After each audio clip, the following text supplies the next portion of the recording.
What's up, Box King? How are you? I am existing currently. Got an earache. Um, Let me see. Where do I go now to activate my shit? Beautiful.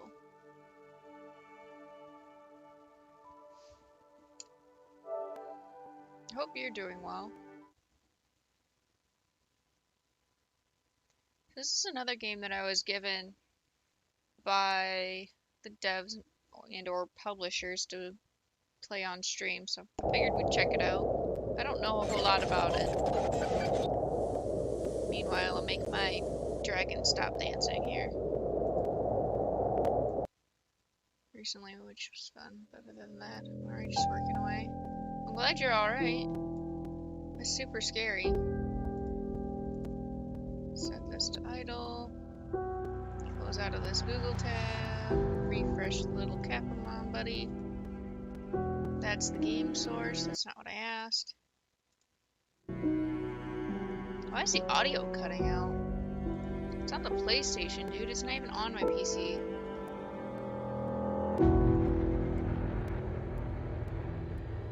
Either sounds sick or dead. Probably both. I just woke back up. I want to drive ever again. I know I gotta. Yeah, unfortunately. I gotta turn down the off mode. It's too loud. How are you, Curtis?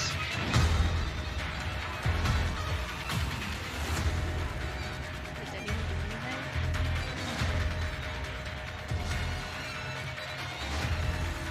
Yeah, you both got into a fucking crazy ass accident. Auto skip time? I don't know what that... I guess I probably don't care. Yeah, I don't think I'm sick, but I do think I have a ear infection. But I'll find out later. Ugh, hopefully that's not as loud now. I hope I'm not in the way. I don't know where to put my VTuber. I'm just kind of going with the flow of things at the moment.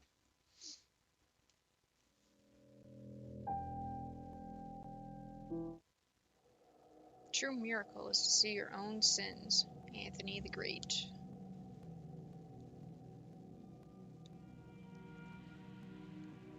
I think this is more like a story type thing.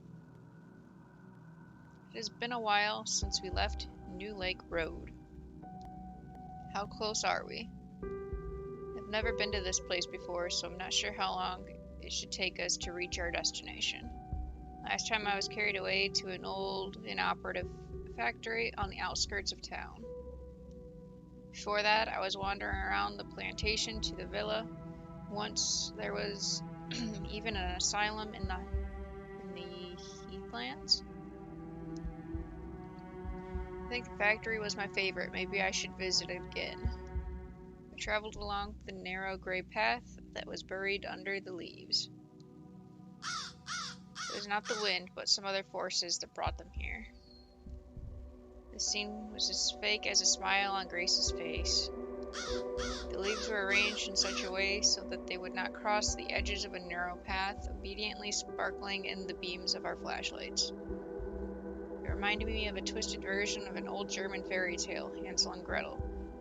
And in this version, the native children rushed right into the jaws of an unspeakable creature. Lloyd put his foot on one of the leaves, which was found over the edge of the path, and the silence was broken by his hoarse voice. Man, it's been an hour since we entered this freaking forest. Hang on, guys, we're almost there. I've heard that before, Grace, and this is, what, the third time? She's kind of cute. I don't think there's a need to go any further, guys. This forest itself gives me the creeps. Maybe we should stay here for the night. I agree with that. Kate, what do you say if we have sex in front of this pretty little stump? What am I already reading? Now I'm gonna have to stop and ask, what even is this about? If this hook snag on it, a real nose? What?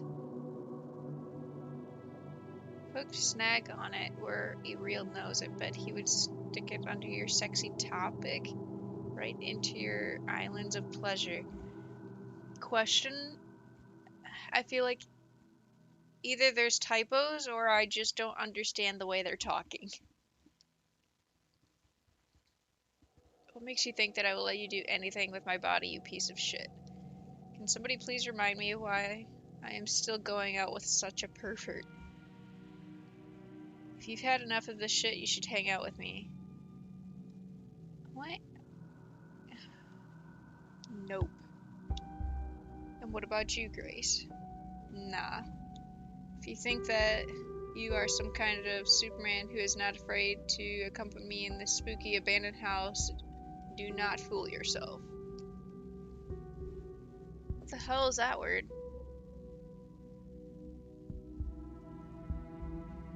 Your so-called chivalrous act is just a trick to get me into bed. You need to try harder to get my juicy butt. What am I reading? So I have a chance? Sweet, what made you so friendly today? It's my birthday after all, and we're gonna have a party, so what do you have for brains? What do you have for brains, shit? It is a very special day. It is special indeed. Today Grace holds the stage, but her acting is still not good enough for Oscar. What am I reading? It is bad, but everyone seemed to fall for her optimism.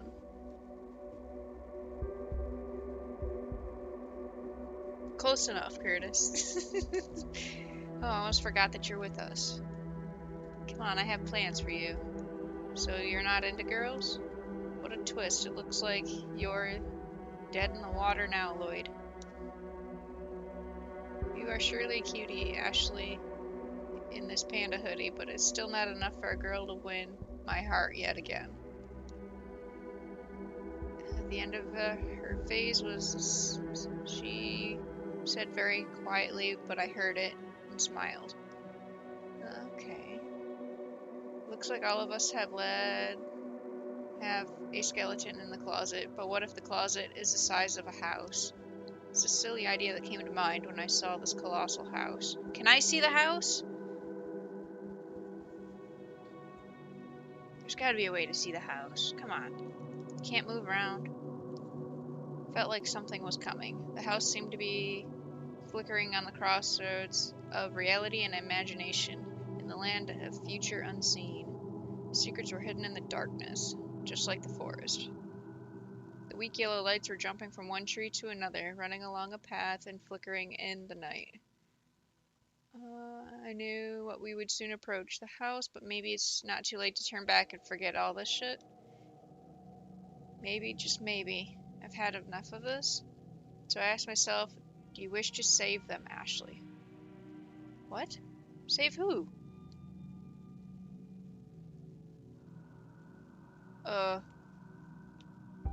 Yes? Honestly, I don't like the idea. I don't really like the idea.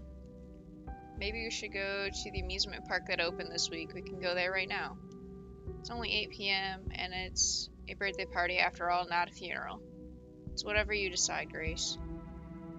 But I think we can take your little brother with us, but we should go to Highway and call Ella first to make sure that she doesn't drive to the empty house. I really miss him. Can he really go? Tears welled up in her eyes. Everyone gazed at Grace, asking what the hell is going on here. Hello? Me too. Of course they were asking. They didn't know that her brother had been kidnapped by me to make Grace get us all here. However, I've changed my mind. I am sick and tired of being controlled. Being a pawn does not suit me. But I loved the idea about the house. But it would be cool to stay there for the night, don't you agree, guys? Who wants to go to the amusement park? Everyone but Martin rose their hands. You saved everyone, well, almost everyone. There was an accident in the park. Grace fell from a great height and crashed to her death. Martin was taken away by the ambulance. For some reason, he kept shouting, "It must have been me. She's mine, mine." Did he really love her so much that he was ready to die instead of her? But is that so? You decide. Why am I deciding? Is that literally it?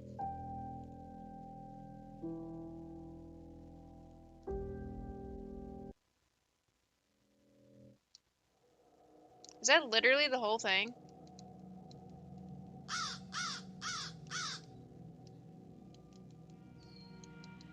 What if I press the hide button? Oh, okay. I just literally just stared at a picture and I read a bunch of shit? What if I say no?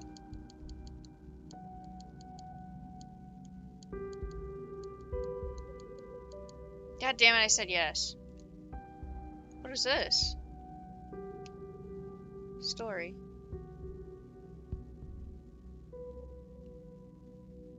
This is literally the whole story of what I just went through?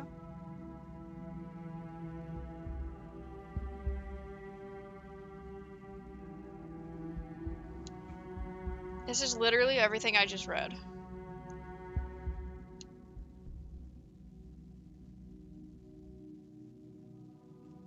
Okay.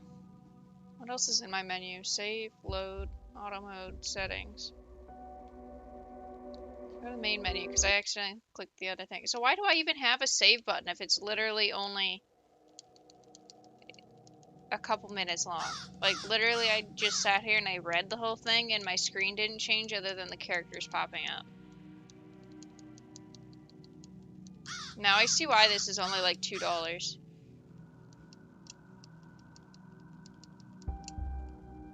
Colossal house, something flickering crossroads, yeah, darkness, lights jumping. Do you wish to save them? They aren't worth the chance. I must stick to the plan. The forest, like a hungry beast with the trees for teeth, devoured us in a cold, dead night. The branches looked like crooked hands. They struggled to rip our faces off, or maybe we just couldn't realize their true intentions. Maybe the trees were torturing themselves, wickedly twisting their branches to set a warning for us that in the end of the path, which was flickering in the beams of our flashlights, the darkness was waiting. Lloyd looked really nervous. He was haunted by the rustles, and it made him mad. His hand that was clutching its flashlight was swinging like some kind of pendulum with a glowing demonic eye. As the flashlight was only uncovering things lurking in the darkness, and that it couldn't immediately burn his phantom enemies alive, it scared him even more. I heard a strange sound and raised my head to see that it was just a crow. The beam of light ran through the black feathers, and the crow merged with the night. I am the only one who actually knows what the darkness is hiding, but I am still scared. My fears are not that simple. It is not what you feel when your reflection refuses to obey. The illusions in the bottom of the mirror can't scare the shit out of me. It is just not enough. What really scares me is the plan could fail. When you follow the untrodden path, you are always on thin ice. I feel like I'm lost in a boundless ocean, searching for a shark to ask if the human flesh is delicious. Do you really want to talk to a shark, Ashley? I wonder whether or not I'm still sane. The weak beam of the light is sliding along the path full of faded leaves. Suddenly, something on the ground caught my eye. Shit, what the heck? That's a dead crow. Finally, we get a new scene. It was a dead crow. Maybe the one that I had seen earlier? No one knows. Its eyes were sparkling in the beam of the light. It was staring at me, and that gave me the creeps. It's just a dead bird. I've seen much worse in horror movies. Do you often see dead crows in horror movies? Pretty often, yeah. Why do you ask? We've recently watched a movie, and in the beginning, the dudes ran into dead crows in the forest, just before the massacre began. I saw this bird of death, only after my life stream was over. It reminded me of the days that I was imprisoned in a mental hospital. The walls of my ward were my only friends. Sometimes I really wanted to discuss the weather outside with them. Of course, the staff didn't neglect their everyday duties, and the doctors regularly visit me to ask me only one question: how are you doing today? I hated getting asked that question. Actually, a tape recorder in repeat mode asking, how are you, would be just the same. Just like the tape, the therapist wouldn't even change the words or say anything else. Perhaps he already knew how I was, or he didn't care. Anyhow, every time he asked me, my answer was the same: silence. He only showed the same article torn from the newspaper about my family burnt alive in a car accident. That crow reminded me of the very first ink blot in the Scarch test? My fucking voice is going crazy. So the train of memories suddenly started to chase me along the rusty rails, imaginary built under my feet. I knew the exact spot where the rust corroded them, and the train got off the track. People in it started screaming in panic and hitting their heads against the walls. Insanity. That's why I chose to focus on our way. I was afraid to lose the path because it was like a thin tightrope that was saving me from falling into the void where evil spirits were crying my name. You need to calm down, pull yourself together, Ashley. You have to be ready for when the game begins. Seems like I buried my head into the sand too deeply, but fortunately a rough male voice dug me out. Stop fooling around. I've already got goosebumps and we're not in the house yet. What are you afraid of, Powerhouse? I'm pretty sure you are the fastest among us all, and even if we run into a serial killer in the freaking house, you will be able to run away. Right, the killer would carve my enormous body as I've put on a couple kilos this week. Won't even glance at the cake. What? Everyone laughed, but Martin started to comfort his girlfriend by telling her that she had a nice figure. I grinned. She was a really slim girl and just wanted to be in the spotlight as always. But today nothing will save her. I looked forward. Unexpectedly, I found myself ahead of everybody, and I didn't even remember how I left them behind. It was as usual as summer rain and as sudden as snow in the beginning of July. I had to be first. I need to see it first. Mysterious forces were guiding me to that place. I was just a fish caught on the hook of curiosity, pulling me to the fisherman. Every new location had its own atmosphere. When I was wandering along the halls of the inoperative factory, I felt like I was trapped in a black hole of sorrow. The wet windows of the abandoned hospital were crying with raindrops of various shapes, was constantly changed and drew enormous pictures as if they were invented by inflamed imagination. Eventually, I saw it. Fucking finally, we see the house. I guess it was a fateful moment, so I wanted to have a proper look at it. At first, I saw contours behind the dense pine needles. It was like a shadow, but then some significant parts of the building started to make out. We were far away from it, but I noticed that just for a moment, the lights on the first floor turned on, and then one more time, like a lighthouse. Is it the house or my imagination? If I saw or heard something odd, I would think that I was crazy. And I'd be more casual than any other things, and it would be more casual than any other things going on in my life. I can't decide yet whether the house is a friend or an enemy. Of course, its purpose is clear to me, as it always was, regardless of location or building. But despite its purpose, maybe the house decides for itself. I can't explain why, but somehow it is alive. All the places were. They became alive for me because things just couldn't be so simple when someone like me was involved. Anyways, if I stick to the plan, this house will play nice or not. It may be as treacherous as the devil hiding delicious candies inside the hungry jaws of doom. The house gazed at me with its lightless windows. They were dark like the eyes of the blind, but I know that it watched me very carefully. Out of the blue, a hoarse voice broke down this strange connection between us. Now I knew that I wasn't the only one who was looking at the house, which meant that it saw us all. Wow, this damn thing is huge. Not bad, Grace. How did you find it? Don't fool yourself. You might think it was hard to discover such a place, but the house stands right in the glade. Bet some naughty local children run around the house pretending to be ghost hunters or something. Cut that crap, will you? What's wrong? Everyone knows ghost stories are for children. Am I right, guys? No one said a word. We continued approaching the house in dead silence. I was so deep in my thoughts that I jumped when I suddenly heard the metal clip hit the wooden planks. And then I found myself standing in front of the entry door. Freedom, finally! She dropped off her backpack and stretched herself out on the porch. Tired already? Maybe we should go inside first. Looks like the door is locked. I don't think the ghosts are dying to meet us.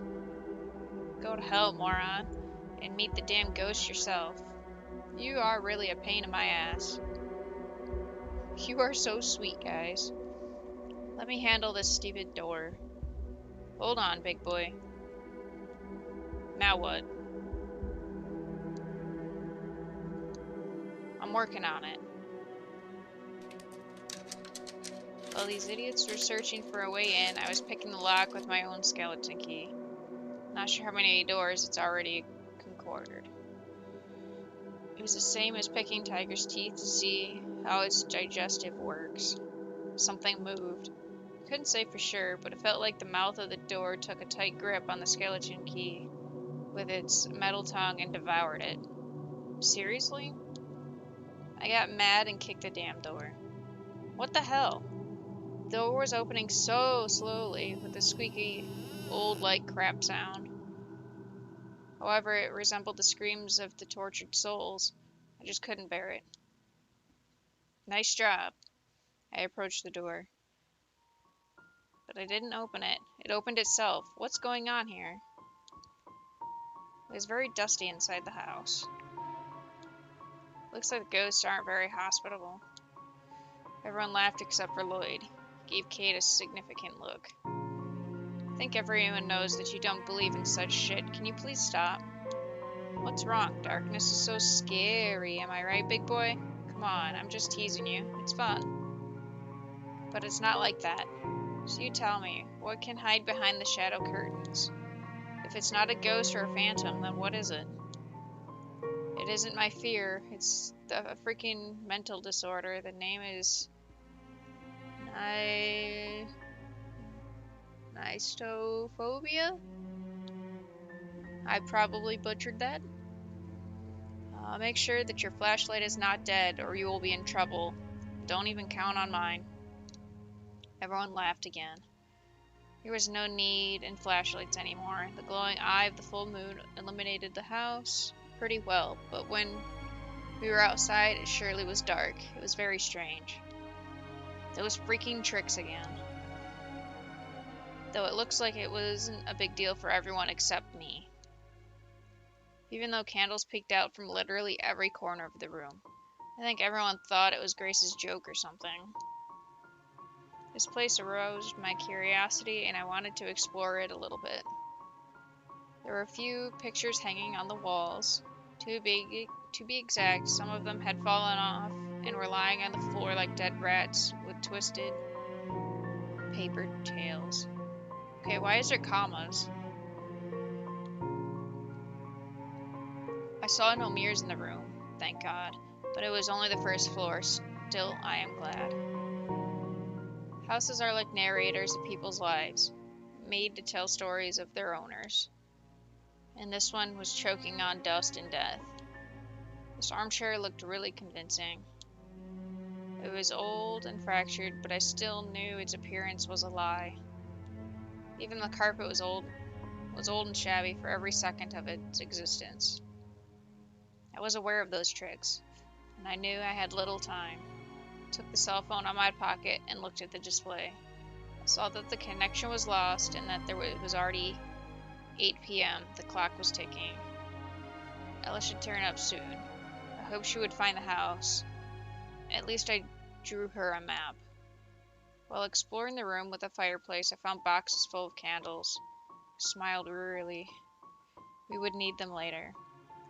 And of course, there was the book. It is the most important item.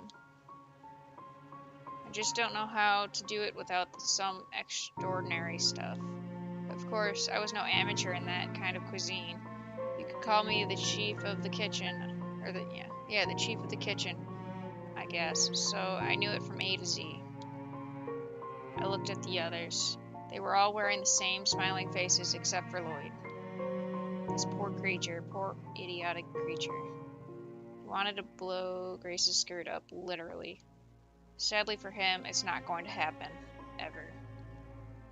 The girls have already prepared their sleeping bags and spread some blankets out on the floor.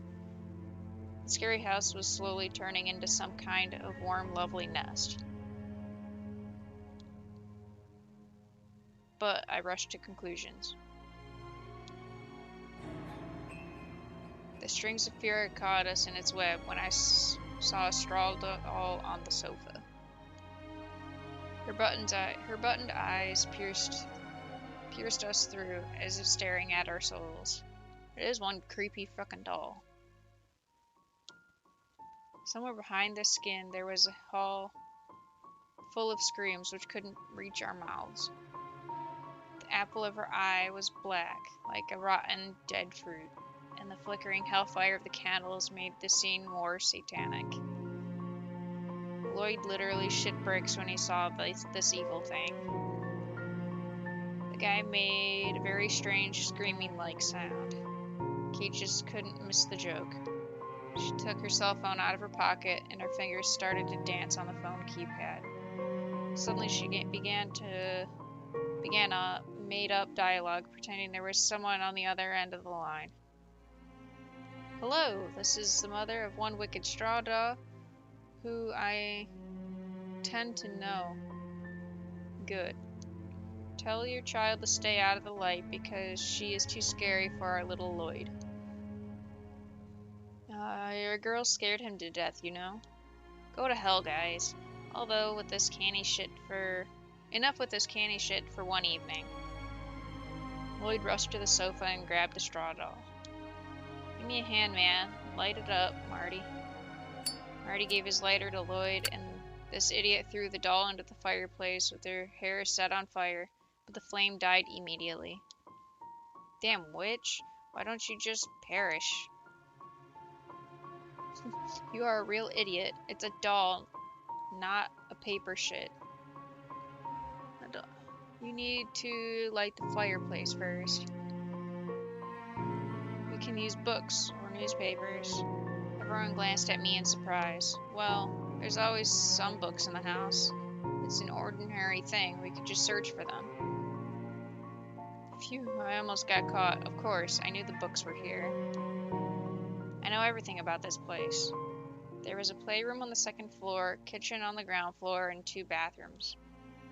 I was connected to this house, and I could almost hear squeaking mice gnawing at its beating heart behind the walls. But it was only just a strange delusion living in my mind. Delusion? I don't know what I just said.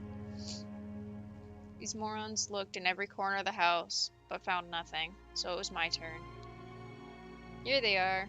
Jeez, these are heavy. Lloyd approached me, and I took the books. Congratulations, Miss Ashley. I'm appointing you the Master of the Doll Inquisition now. Thanks a lot. I faked a clumsy smile that almost turned into disgust. Where are you going? It's time to punish the sinner. Maybe you can deal with this on your own. Don't be a pussy, it's just a joke. You are the justice. Make the evildoer pay. He lent me the lighter. If it were not for the rules, I would beat him hard. Okay. I set fire to one of the pages and threw the book on the pile of other books. They turned to ashes in seconds, but the doll was still in flames. I was watching her face turning back in the bright scarlet flame. Tongues of fire played with stitches on the doll's face. For a moment, I saw her wicked smile. I heard antagonized screams. In my hand, there was something, a phone. On the other end of the line, tires rubbing against the ground, grinding of metal, bones cracking, front window smashing into pieces. I felt shards of the glass stuck in my neck. They pierced my chest and my heart. Maybe the explosion torn their limbs off. Maybe it was a meteor falling from the sky, or they were buried alive by some psycho. Doesn't matter. They are dead. I can't stand it anymore. I relived this nightmare over 1,000,000 times. I relived the day when it was all gone. Without knowing it, I touched the tooth, which I was already carrying in my pocket. It was some kind of ritual, but not as useless as most of them. It was more than effective. For a moment, sorrow in my eyes changed to coldness. My fingers released the tooth, and I looked at Lloyd. Satisfied? Yeah, but you're the sinner like everyone else. That's why you should be punished. I'll turn you on the minute I turn off the lights in a bedroom, sweetie. Lloyd didn't give me a chance to evade his lightning kiss. I've almost died of disgust as his tongue touched my cheek, like a maggot lurking in the corpse. Ew. His lips were as cold as a dead man's. I guess I'll pass. I'd rather confess my sins. I smiled wearily and wiped his icy touch from my skin with my sleeve. Actually, there's one thing you're right about. Everyone sins. Lloyd shrugged his shoulders and began unpacking his things. It's present giving time. The girl opened her backpack and took out a book with a colorful ribbon on it. Take it, beautiful. It's for you. Thanks, cutie. I've always wanted to read a biography of Scott Malcolm, one of the greatest guitarists. Lloyd was next. I thought that if you liked their last album, you must check out these. Grace took out the CDs and hugged Lloyd. She slapped his butt hard. The keys to the house in Skydort Lane 65 tickled like a ringing bell. That's all you get, big boy. Lloyd was a little embarrassed. I gave her earrings. They were pretty cheap. I bought them on sale. Thanks. Martin left the house. Through the window, I saw him smoking. He didn't even try to take his pack of smokes out of his pocket on the way here. Maybe if he smoked near Kate, she would order him to swallow the cigarettes up one by one, lit up. Swallow the cigarettes one by one, lit up. When Martin came back, he took a bracelet from his bag and whispered something. I brought it because it was beautiful and cheap, of course. But it was the Japanese hieroglyphics, which means happiness and money, so maybe it'll work fine for you. Cool, nice thingy. All of a sudden, Martin put the bracelet on Grace. It cuffed her wrist with a loud click.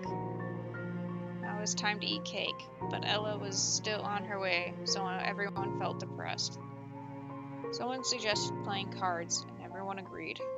In fact, I don't know who it was because my mind was focused on the other kinds of issues. I had more important things to do. I approached the book that was lying on the mantelpiece and took it. No one noticed the book except for me. It was out of human sight. Even I didn't see it. I only felt it at first. When I opened the book, I looked at the strange symbols that didn't make any sense until I touched the tooth in my pocket. I understood. I understood everything. While consuming the symbols, I almost tore some of the pages off. Finally, thousands of letters and words formed the phrase. I am Morris Olfra? Well done, Ashley. The phrase was like a good old friend to me. I lost count of how many times this phrase came up in my mind, and I still couldn't remember its true self, full of inconceivable power. If I spoke the mysterious words without the book, nothing at all would happen. I am Morris. I still don't. I hate when games like, I don't know, start using words that I don't know how to pronounce. I took my phone out of my pocket and looked at the display. It was 10 p.m. already. The time passed quickly and the game was about to begin. Would it be a fair one? The question has always tortured me. I can't say if I'm doing the right thing or not. I always doubt. Some part of me knows the answer, but I don't know which part it is. While I was reading the book, the others continued to play cards. Both Lloyd and Martin called me to join them a couple times, but I always refused. They didn't ask why. I think they were just playing their own game with me. I finished reading the book, so it's time to make my turn. I need to come up with something, and fast, to hurry things up. I can't just leave this to Grace. Yeah. Even the fact that I am allegedly holding her brother hostage doesn't mean that I can fully trust her. And suddenly luck smiled at me. I saw Lloyd cheating at cards. This trick was simple. He filled his hand with trumps. I just needed to prove it, so I waited for the right moment. I can see things. See, I bet you have a trump, ace, and jack. Stop being ridiculous. I don't believe you are a psychic or something. The rumors at school, they're all bullshit. I came right to him and looked into his eyes. I was looking at him with a sadistic smile, like he was a bug that I was going to squash. Show us your cards. Lloyd looked pathetic. His pompous jock was trembling all over. Actually, it was pretty funny. Or it wasn't. Suddenly, I realized that my decisions and actions started confusing me more and more. In the beginning, I was completely sure that I was absolutely right. It was like using a manual that was telling me how to win lotteries with a 100% chance. But screw this shit. For me, it was as usual as breakfast in the morning. Of course I want to return to that factory and repeat the whole thing one more time, but not as much as I wanted it a month ago. When I was almost mechanically laughing, looking at the woman who was trying not to fall, clutching the elevating cabinet. Good God! What's up, Jug? Interrupting Jug! It scared me. What happens is like my headset does like this static and then it goes and plays through my speakers, and that static scares the shit out of me every time. It's not even the alert itself. That's hilarious. What's up, Jug? I seen that gummy bear video. How was that?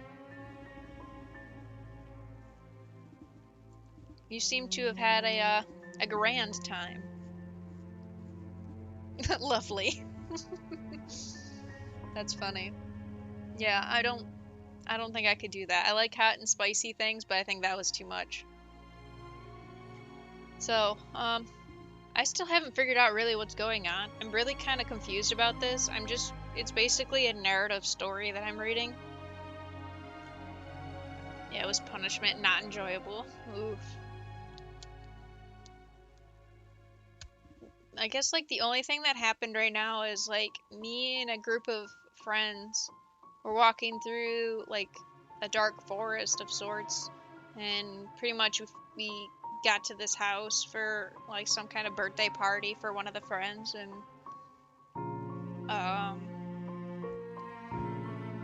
I don't know what's going on with me. Jug throwing flashbang why? What the fuck?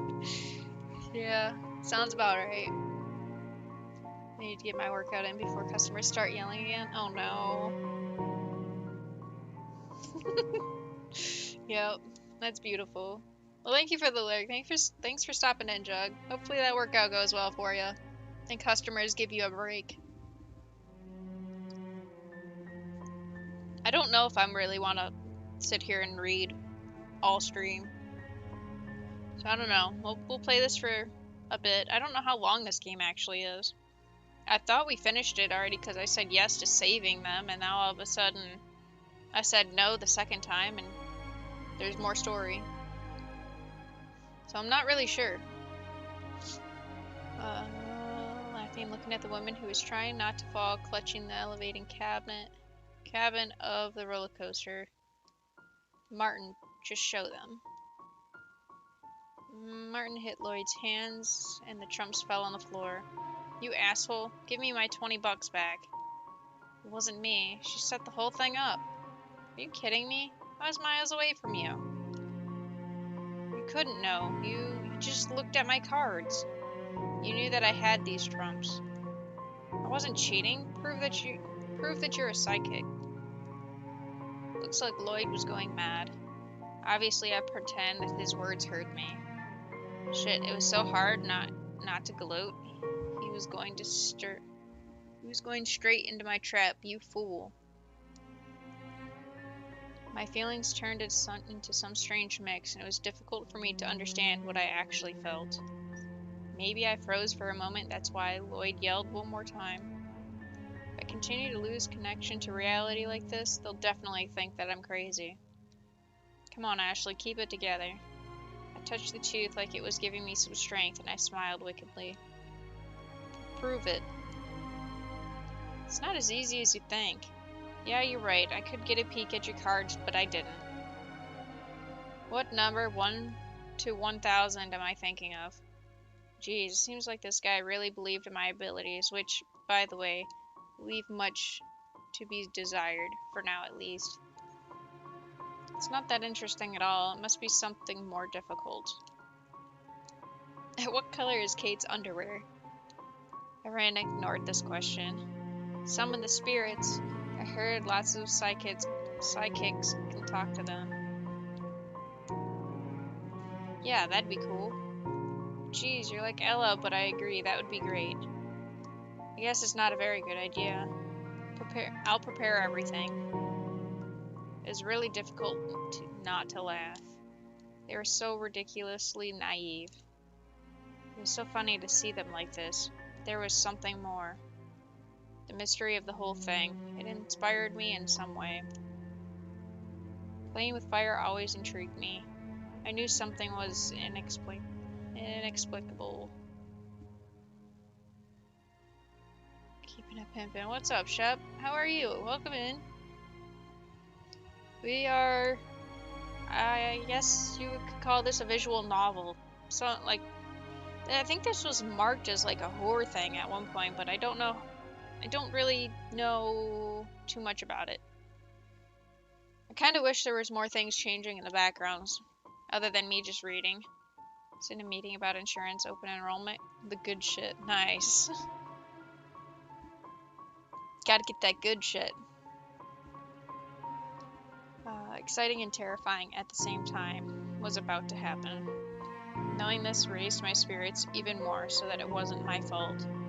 They themselves asked me to do it.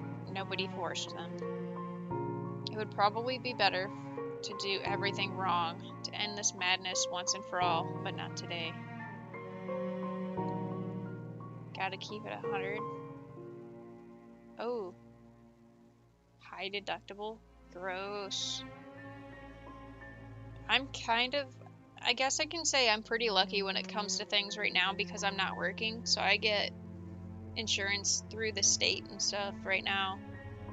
So I don't really have to pay anything for my stuff, which is super nice considering I go to the doctors all the time. So far, I haven't had to pay anything, which is super nice considering, like, I think it was like in February like February, I think, is when I got COVID, and I was in the hospital like 3 times. So that was nice to know that I could have my hospital visits and not be worried about now being broke.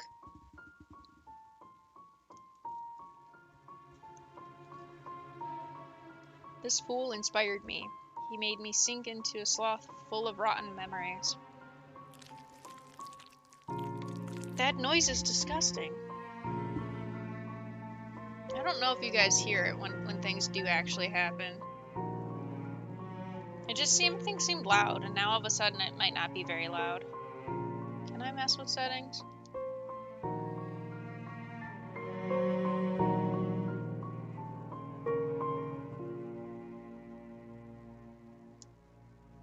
I love how you can't change the thing anymore.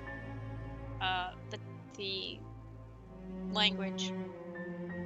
I felt like I had fallen to the bottom of a huge can filled with maggots. They were crawling into my ears, and I heard them twitching inside.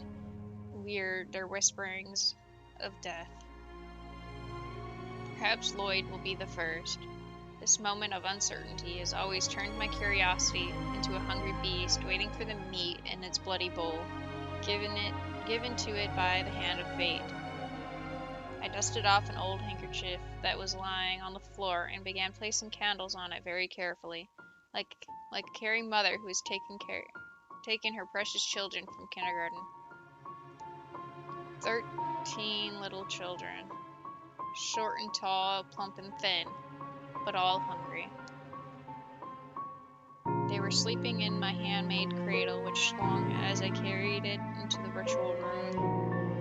I called this room by that name the moment we entered the house. It was kind of sad that I couldn't examine it properly because of the pile of memories and thoughts that followed me to the main door. It's pretty dusty in here.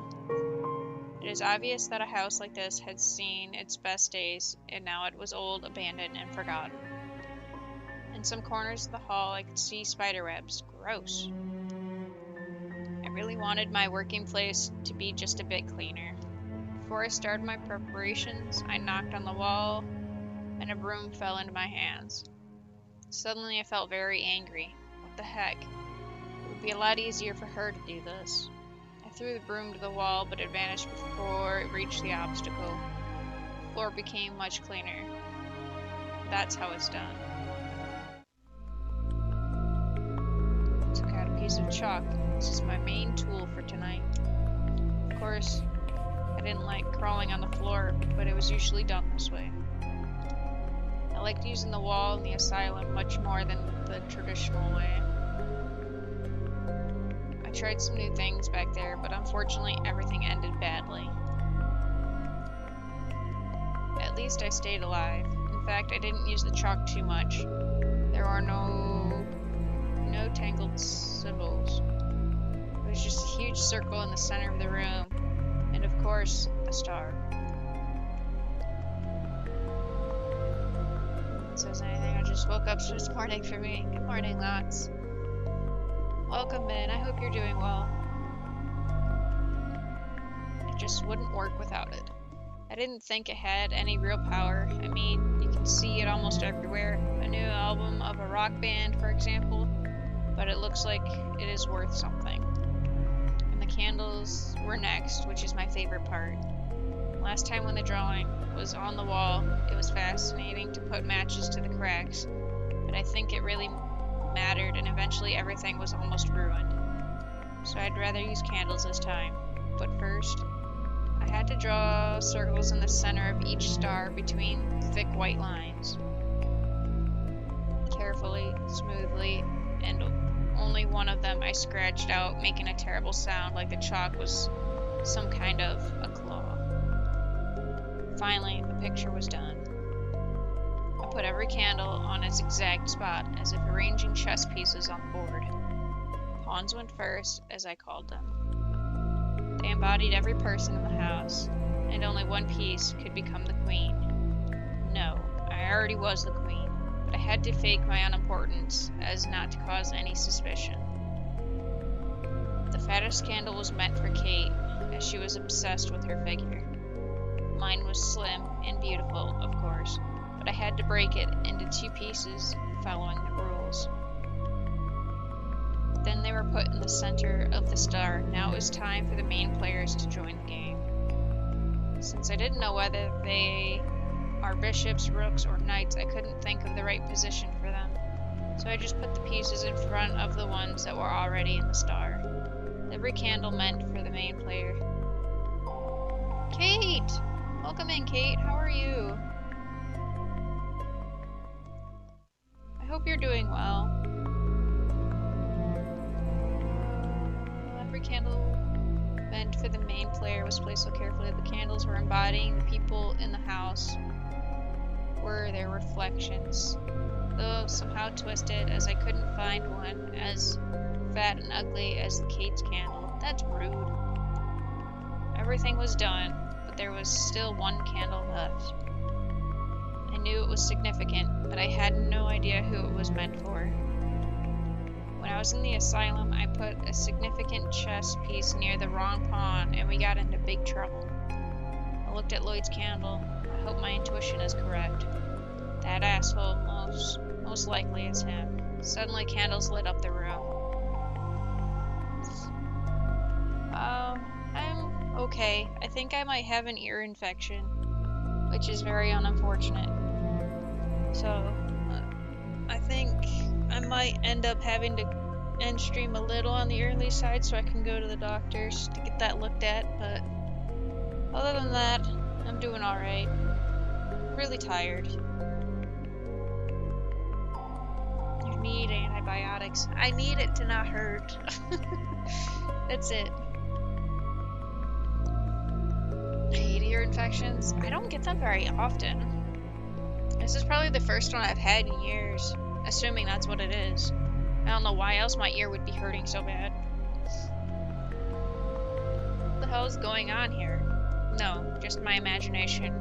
It was the headlights.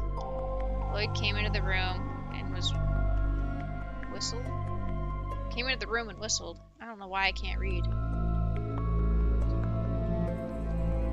There's extreme pain in my ear, jaw and head. Yes, that's what happened to me last night.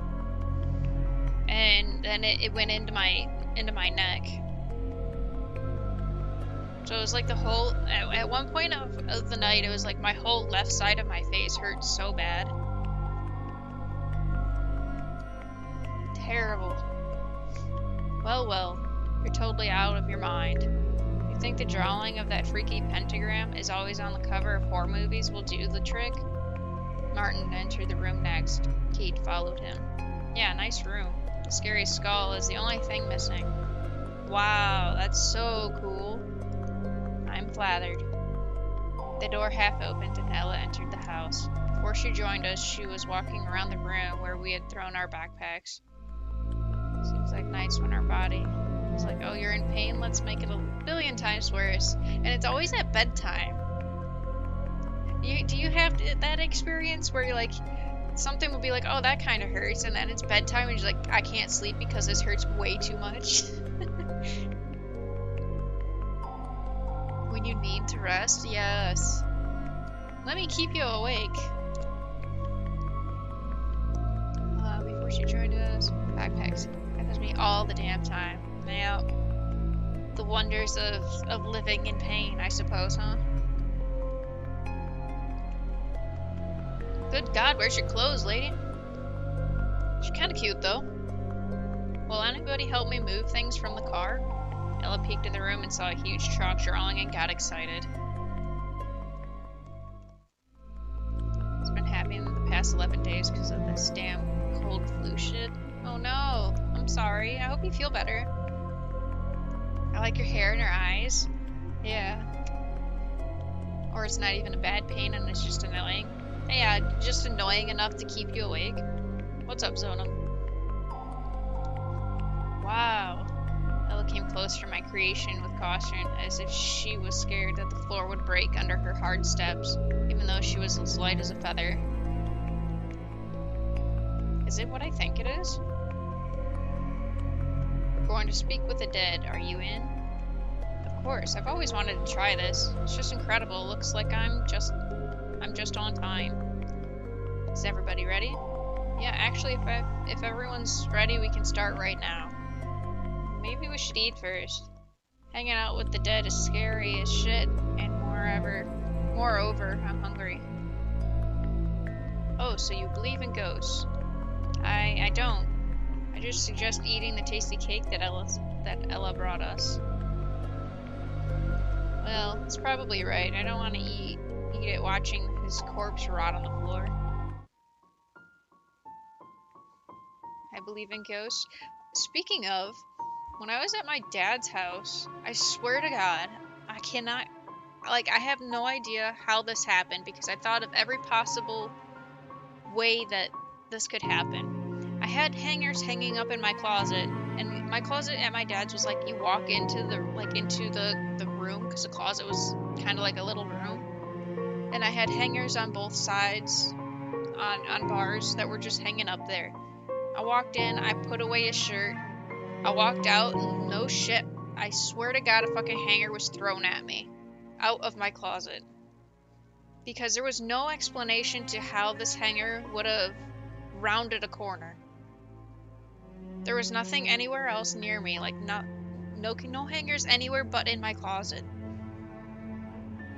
But magically, this hanger rounded the fucking corner and hit me. It was the weirdest fucking thing I have ever had happen.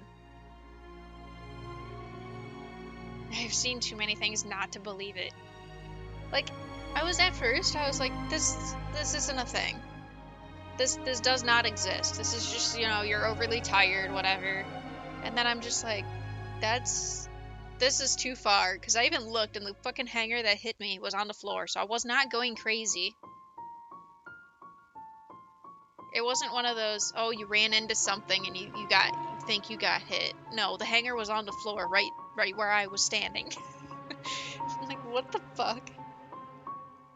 I've seen things chuckled as well. Not at me, but at others. Yeah, no. That shit's kind of creepy, ain't gonna lie. Lamp turned on this morning at 5 a.m. by itself. Do you have one of those fancy lights, Zona, that connects to your internet and you can set a schedule?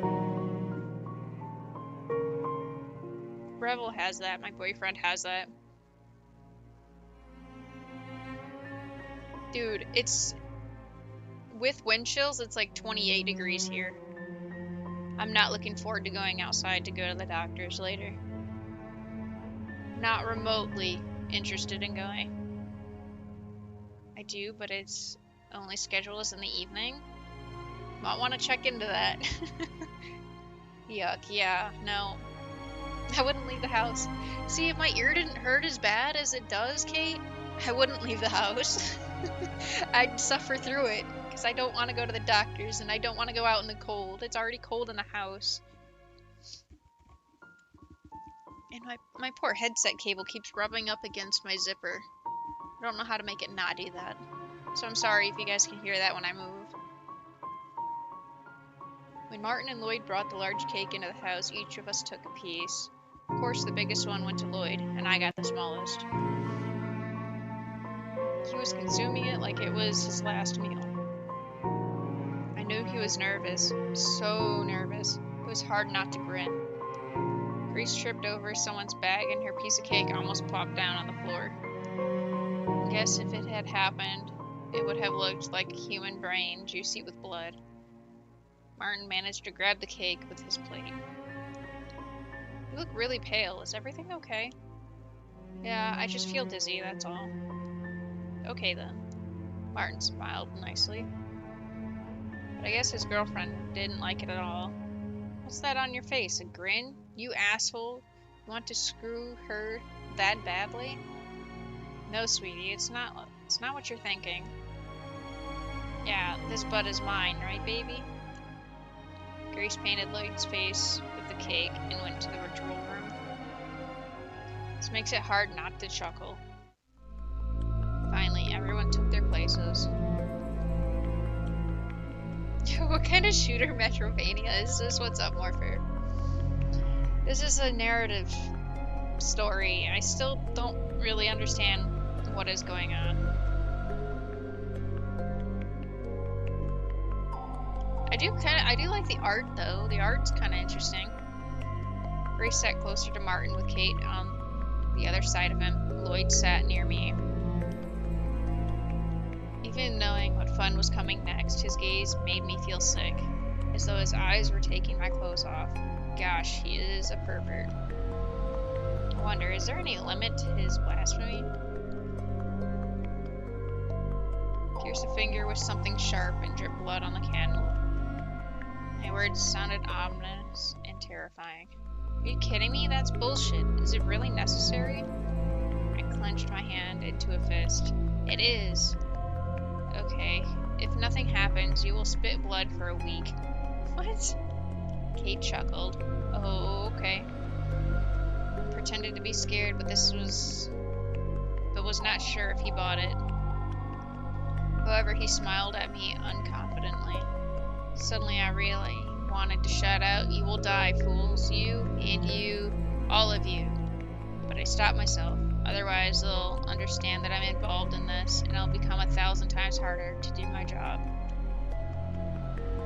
Murmuring some curses, Lloyd, however, pierced his finger with a needle and touched the candle. Martin was next. He touched the candle too, and the scarlet blood drop went down. Ella was really nervous and excited. I feared that the girl could have a heart attack because of all this. Ella pierced her finger so hard that the blood spilled in different directions. When all the candles devoured the souls of the mortals, I continued commanding the army of the doomed. Martin, just like my actual assistant, was giving his lighter to others one by one to light up the candles. Why aren't all the candles lit up?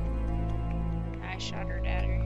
The last thing I wanted is her comments, and at such a crucial moment. Close your eyes. But I could see that Lloyd's eyes were half opened, so the dead can't take them away. Lloyd immediately closed both his eyes. The only thing we heard was the whispering of the candle flame. The wind howled outside. I am Morse. Arufar. Arfura? Oh good, I got food. Or cafeteria, which wasn't good, but personally doing good. I'm sorry you didn't have a great lunch, Smurf. I'm glad you're doing not good otherwise. Suddenly, all the lit up candles went out, and the shivering flame was devoured by darkness. The ones that were sleeping woke up and extended their fire tongues. The same thing happened to the candles in the center, and a mysterious female voice whispered and disappeared. Wow, so cool! Was that the dead? What else could it be? Nothing happened. It was just a trick with a voice, and he made the candles light up and then blew them out. I saw everything.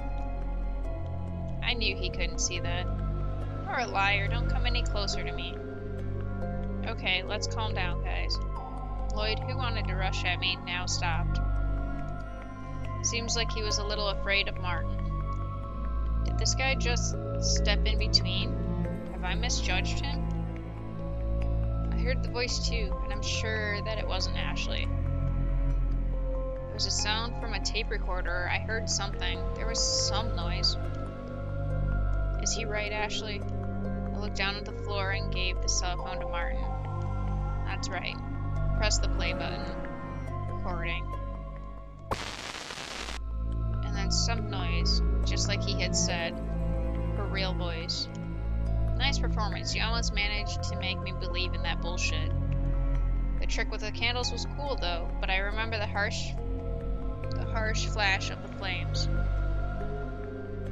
The place needs to be inhumanely euthanized and eradicated so another cafeteria can be built in its place. That's funny. Maybe that just means you'll have a really good dinner, Morpher. You didn't light up the candles one by one, you lit them all at once. Are you kidding? But you figured it all out. Yeah. We'll talk about it later. Now I need to smoke. He came up to his bag and took the pack of smokes and went out. Through the window I saw him, staying near the car. He was blowing the cigarette smoke to the night sky. We haven't finished yet. Lloyd went out of the room and I heard the chewing like sound. The guy began greedily consuming what's left of the cake. Sneak up behind him and quickly sat on the old chair to make it terrifyingly creak. Lloyd was choking on the cake and a piece of it dropped from his hands. He looked around.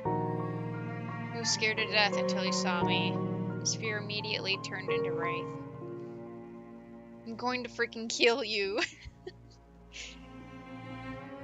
I guess that, for him, I was a player from the opposite rugby team and he wanted to take away the ball from my hands, so he jumped at the chair that I was sitting on. Fortunately, I quickly dodged the attack. I'll have a good dinner since I know I can cook better. But I will bring my own food from now on to work. Oof. Are you not working from home? Well, obviously you're not working from home if you're eating at cafeteria food. I thought you were working from home at some point. What's on the agenda for Tindon? That's a good question. The literally ancient chair somehow stood against his massive body and didn't break. Lloyd then fell onto the floor. Oh, I gotta stretch. Actually, you know what? I'm gonna go get water. I feel kind of shitty, so I'm gonna go get water. Give me 1 minute.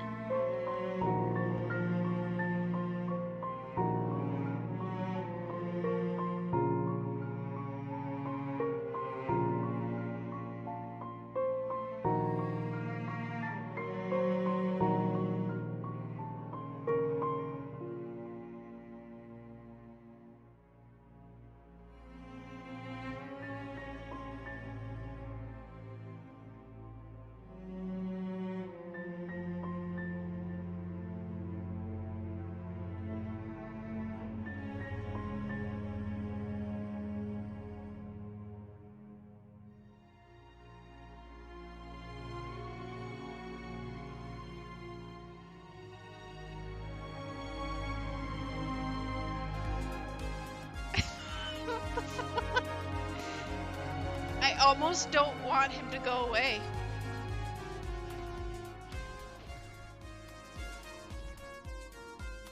I don't even know why I bother jumping up here because you got it all under control.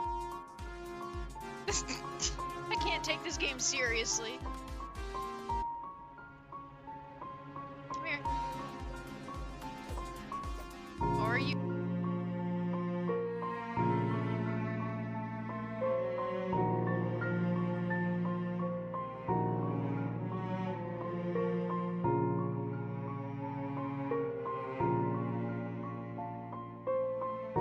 Okay, I got water.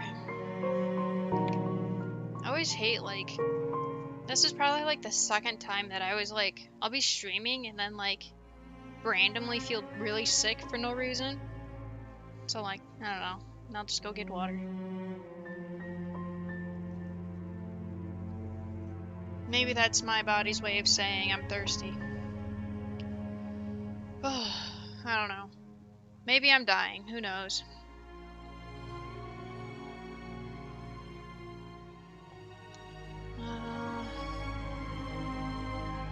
Martin returned to the house with a cigarette still in his mouth. Looks like something urgent. No, don't die. I know. I think my body just doesn't like me. With like my ear hurting like fucking hell and the temperature differences, like just a couple days ago it was like mid to high 60s and now it's like freezing out and there's snow on the ground. My body doesn't like that.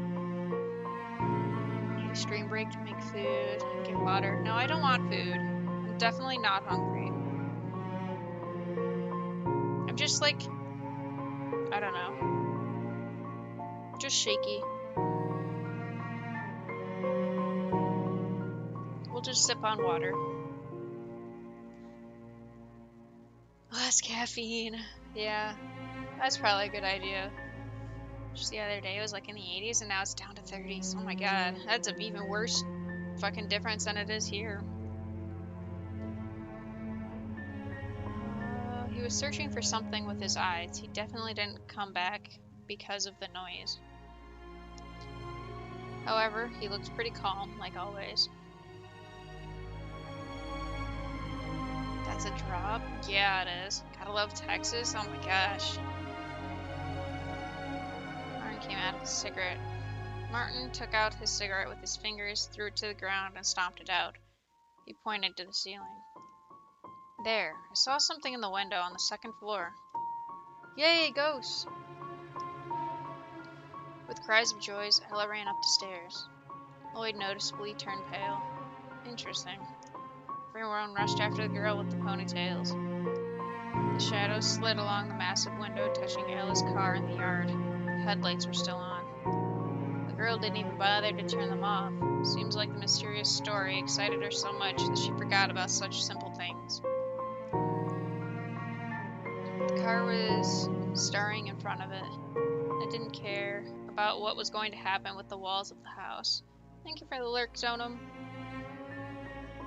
Going online myself? Nice! I hope you have a good stream. Thank you for hanging out and stopping in. Enjoy the lurk. It might be a really short stream just because I'm not feeling very well today. I was fine earlier, but I don't know.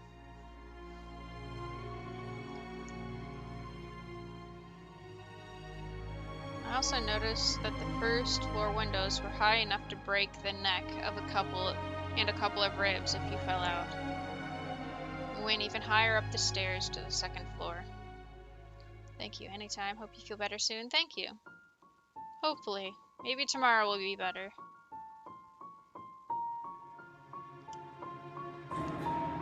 There was something on the wall. A message for us. Bloody letters said, "Let's play." Oh, maybe the ghost who saw you through the window did that, Martin. Are you kidding? Ghosts don't have a physical form. They can't write on the walls with blood. That's some Hollywood bullshit. I think so too. Maybe stupid kids. But when... There's a typo. When we were here searching for something to light the fireplace, the message wasn't here. That means the pranksters are still here. Of course, I knew it was just a trick, comparing with what was going to happen after it. The bloody line, like a silent guide, led us to the room without any doors. The funny wallpaper told me that it was a child's room. We entered the nursery.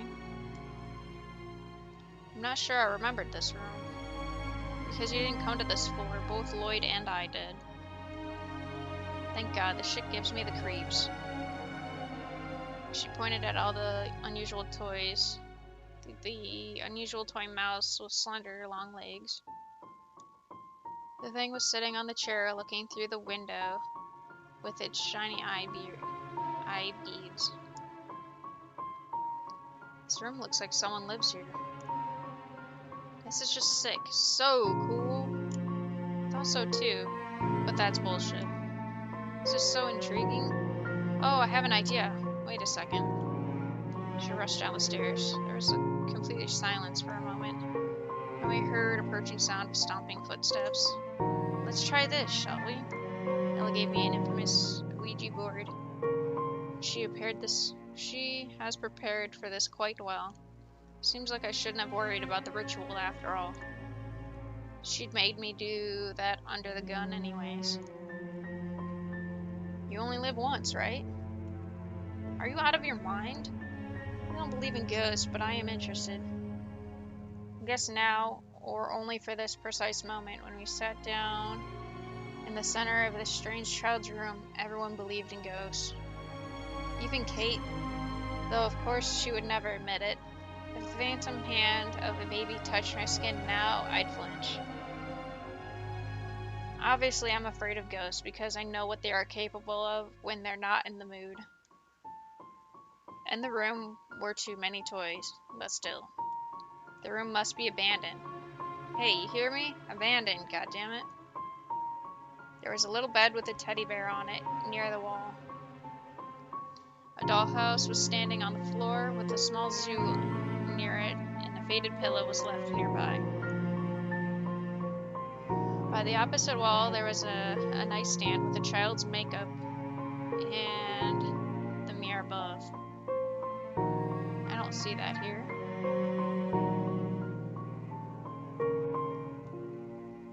I hate mirrors, and if you take a cozy sit on the chair at the table for the tea party, you'll be able to see the forest landscape. Let's begin. I touched the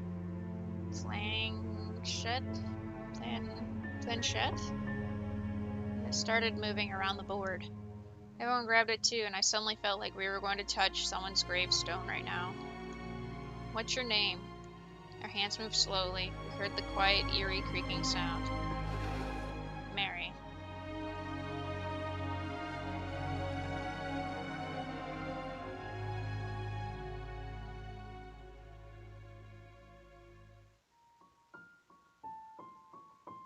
Did you silence the house? That's what we're playing right now. I don't know how far or how long I'll be streaming. I have a feeling this is going to be a really short stream because I'm not really feeling too well. I have an earache and just don't feel very well overall. But we'll see what happens. I hope you're doing well, Rez. How did you die?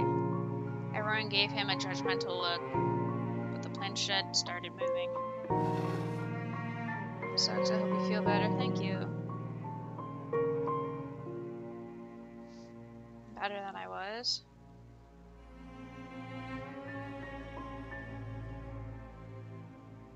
Daddy killed.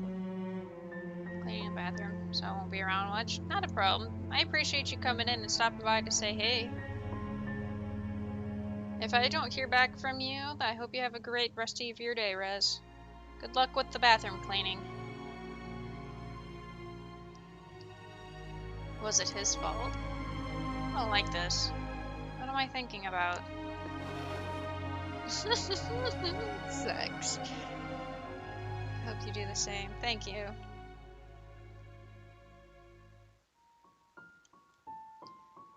Shit, that's not funny, asshole. I almost shit bricks. Lloyd burst out laughing. Do you really think there was someone? A winless battle, but we will see. Yeah, I hear ya.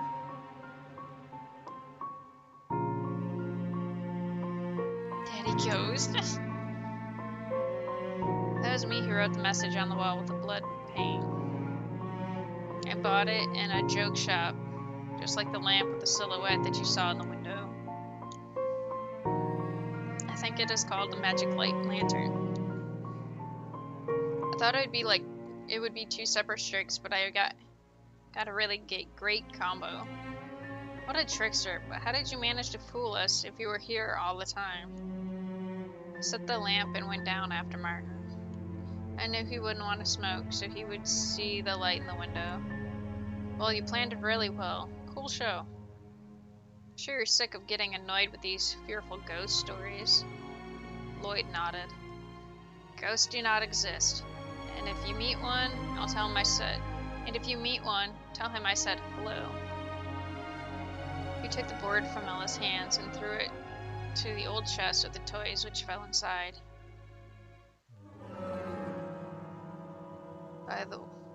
One by one, the blocks ominously and slowly rolled out from the darkness of the chest. Oh, now we get music. Not sure how the music fits, but we got music finally. They turned and spanned with their sharp and cold blinking corners until the letters formed a word. Hello. Fear appeared on everyone's faces. Lloyd couldn't say a word. This fool was scared to death. What is happening? Why have you wasted such a good trick? You should have done this hello thingy first and then confessed. The word hello wickedly flashed under the moonlight once more. I'm liking this music. I'm scared to continue the story. I don't want the music to stop. That wasn't me. His eyes showed me genuine fear. Everyone believed him. Lloyd, of course, is stupid, but he is not a complete fool. He wouldn't try another trick after he cracked. His harmless greeting turned into something that has made the blood run cold. Everyone was staring at these letters as if they were the eyes of a killer that has a gun to their heads. Now their veins weren't filled with blood, but freezing ice. The sharp and cold knife of truth was about to cut their world into pieces, and they would step into the new reality of madness. No one wanted to believe in it, but there was no doubt about it. No one wanted to see it, but they couldn't look away. The cold wind touched your skin, squeezing their organs and making the cry burst from their throats. The cubes started twitching, and suddenly they rose into the air and floated like someone hanged them by the strings. That's fucking creepy. The girl appeared before us. She was no more than 6 years old. Her light dress was like a leaf in the wind. The fear ripped out the souls from our bodies. The girl was staring at us. No, she was staring at Kate.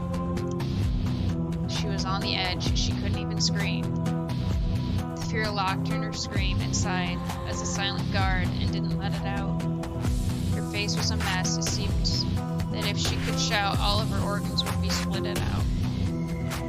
The girl touched her lips with her fingers and smiled. Then her dress began burning and she screamed. Her little hands were peeling the skin off of her face. Small pieces of human leather was lighting up. Hello. The carpet was burned underneath under the flesh, and then the girl disappeared.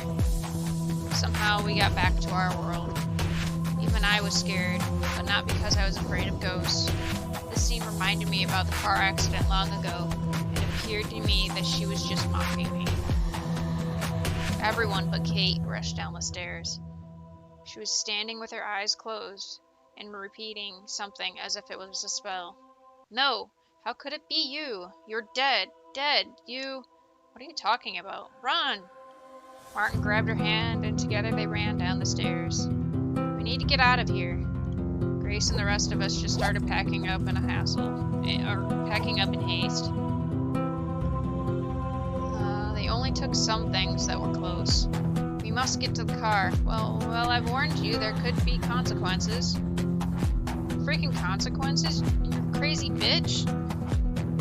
You almost killed us all in that room. Be careful. Darrell appeared beyond Lloyd, and she was wearing the same dress as before. She was burned alive. I'm pretty sure this girl died during the fire. I mean, Kate couldn't kill her with a flamethrower, right?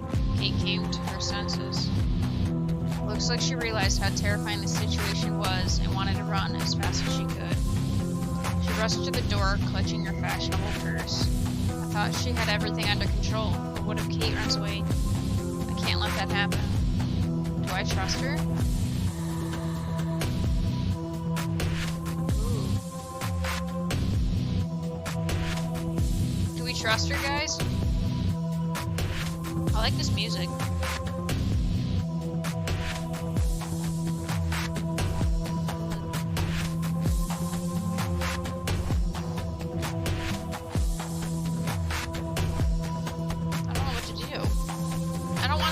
Story and then have to go through all this all over again. I probably should have saved. I don't think I can go back. I'm gonna trust her. Blind faith trophy. Nice. Everything will be fine. I just need to trust her. If I start doubting her, then I won't be sure in anything at all. Finally, Kate got to the car. She began pulling the handle and her body shivered in fear, but the door wouldn't budge. Ella, throw me the keys. Ella threw the keys, and they flew in Kate's direction, but the girl didn't catch them. They fell into the thick grass. The girl was feverishly searching the ground for salvation. Her face looked as though she was dragging into someone's innards, blood gushing from them. Her eyes were full of fear. Kate couldn't find the keys. They just disappeared. The girl pulled the handle hard once more, hoping that her guardian angel would open the door. Maybe she was too scared to run. Where could she hide from this living nightmare? The child's room with greetings from hell, or to the darkest forest? No place is safe. The dead girl in the dress was at the porch staring at Kate. Suddenly she raised her hand like a stroke of death, and Kate screamed. In a second, there was a huge explosion. The car blazed in the night. It was slaughtered, as if it had tons of explosives in it. Mangled metal fell on the grass. The torn away door was hanging from the tree like a hangman. The bloody rain started to paint the scenery red. A human heart lanced within inches from my foot. It nearly made me throw up. Everybody started screaming, but not because their friend was torn apart like a piñata. They were looking at the car's leftovers from which innards of a burning girl was crawling out. Yes, it was her. It was Kate, her skeleton actually. It was decorated with burnt pieces of flesh like a New Year's like a New Year's tree with toys. She rushed to the guys and almost caught one of them. What is this thing? What have you done with Kate? Are you a fool or what? Get out of here. The footballer grabbed Martin's hand and pulled him straight into the house. Ella shut the door. What the heck was that? Everyone looked at me. Wade started to shake me so hard that I couldn't even say a word. And after Kate's Year's tree, this must be a translation to English. It might be. Because there was one typo. And after Kate's innards, I got real sick. So I almost threw up. Well, what have you summoned? Shitty slut? I'll kill you. Let her go. Now we have more important problems to deal with. I was surprised that Martin was so calm. What on earth must have happened to make him worry? Probably he's so popular among the girls because of his nerves of steel. He's pretty handsome too. Suddenly, he heard a loud gnashing sound. Ella went to the door. Something was scratching at it from the outside. Actually, everyone already knew what was there. The question was, how could it be? This is just sick. What happened to Kate was a mystery. I didn't even have any explanation of this strange transformation. What can I say? I met the ghost with pyrokinesis for the first time ever. I was crushed by what I saw, and I was slightly deafened by the explosion itself. But this sound, it seemed to come from another world. Through the ringing of my ears, I heard this thing scraping my mind. It's so unbearable, as if it was cutting into my heart. I've always hated this part of the ritual. Deliverance. Now, at any moment, something could go wrong. But look, there's something at the window. It is easy to break. We must hide in the upper floors. Ella panicked and ran away from the window. But we could still hide in the woods and get to the hallway somehow. Highway. I don't know why I said hallway. She wouldn't give us a chance. We can leave this house only as corpses. Got a better plan? Yeah, we kill the asshole. We don't even know what this is. Hasn't it broke the window yet? It can't. The deadly creature was smashing the glass with its head, painting it red, but it couldn't damage the window. The house is some kind of cage. You can't go in, nor out, only through the exit. Lloyd seemed to be more relaxed, but still frightened. Looks like we are safe here. Don't be happy yet, big guy. The big thing is outside, waiting for us to kill it. No, there is a better way. We killed the psychotic girl. He pointed at me with his trembling finger, but I wasn't afraid of him.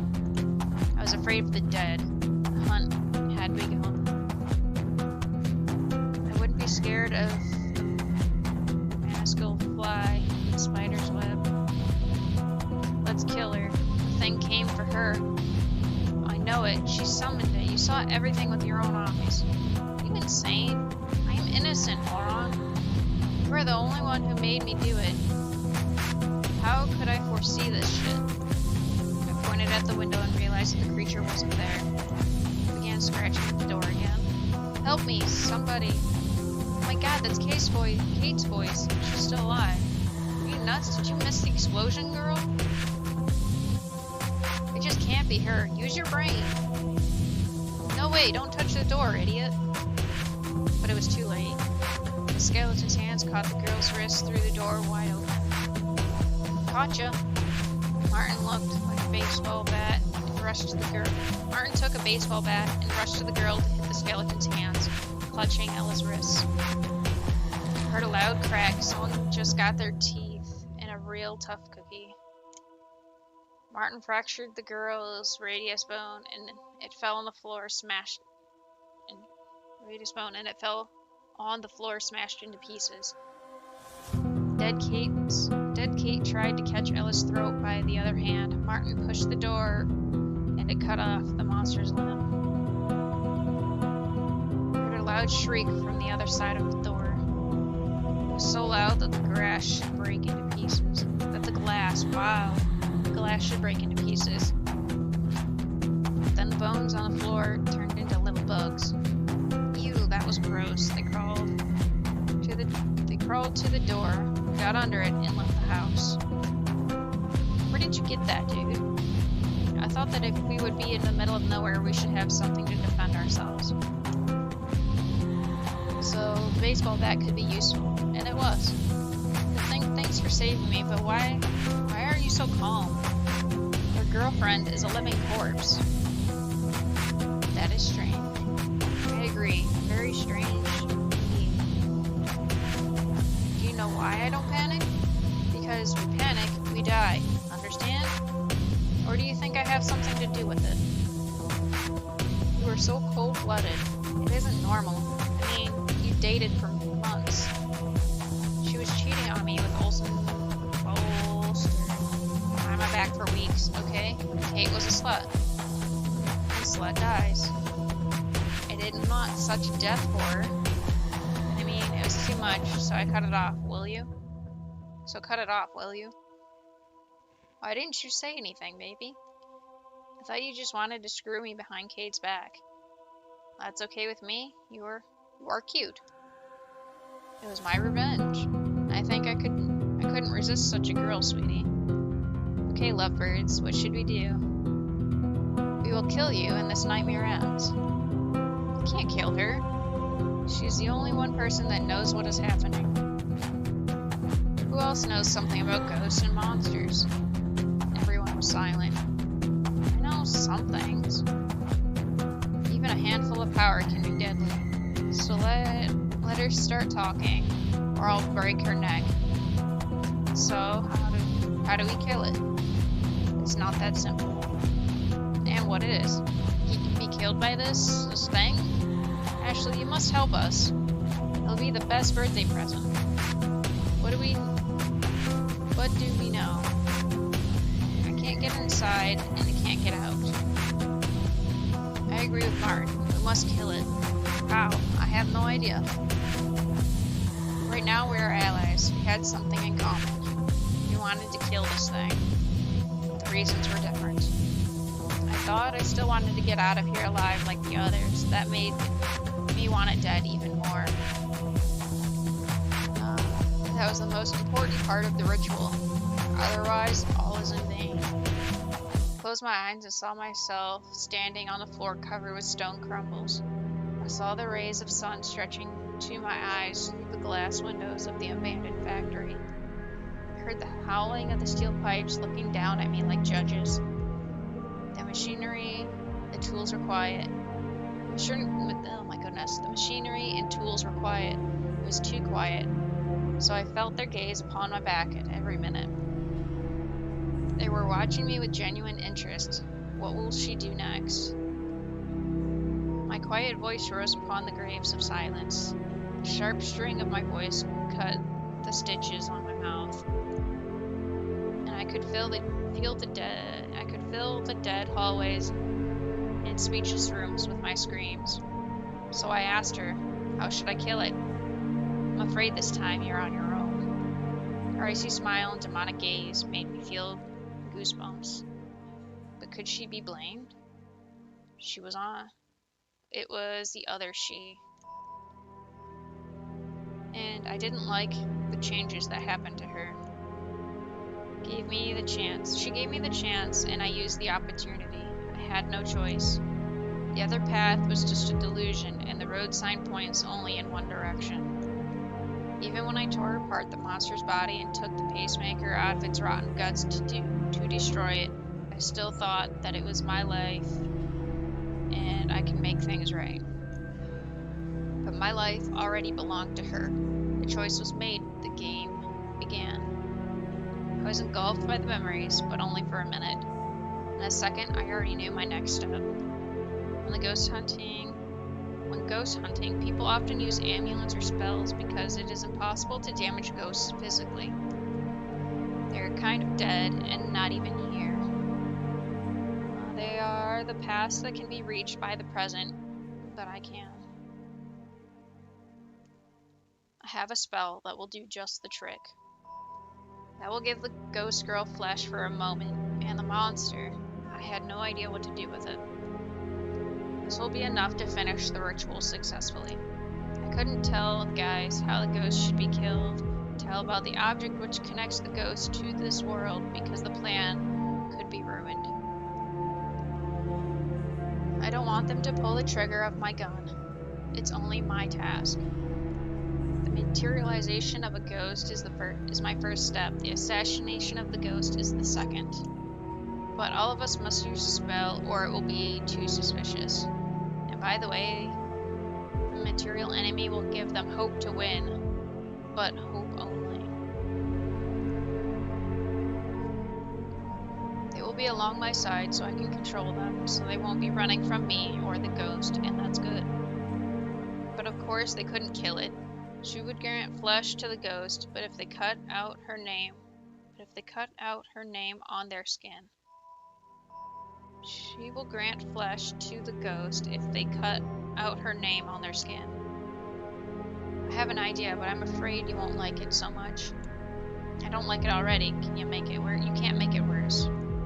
She pierced me with her eyes. Her wish is that she could break my neck, as if it were a turkey to be cooked on Thanksgiving Day. In my eyes, she saw the reflection of herself torturing my body. Near the chains of gleaming blades, her brother was standing in blood, asking, Are you okay? You could even hold a camera shooting their favorite movie. Of course she finds them after all. Will she find him? That's the question. And all this wasn't okay at all. I'm gonna go ahead and save. We don't have a save.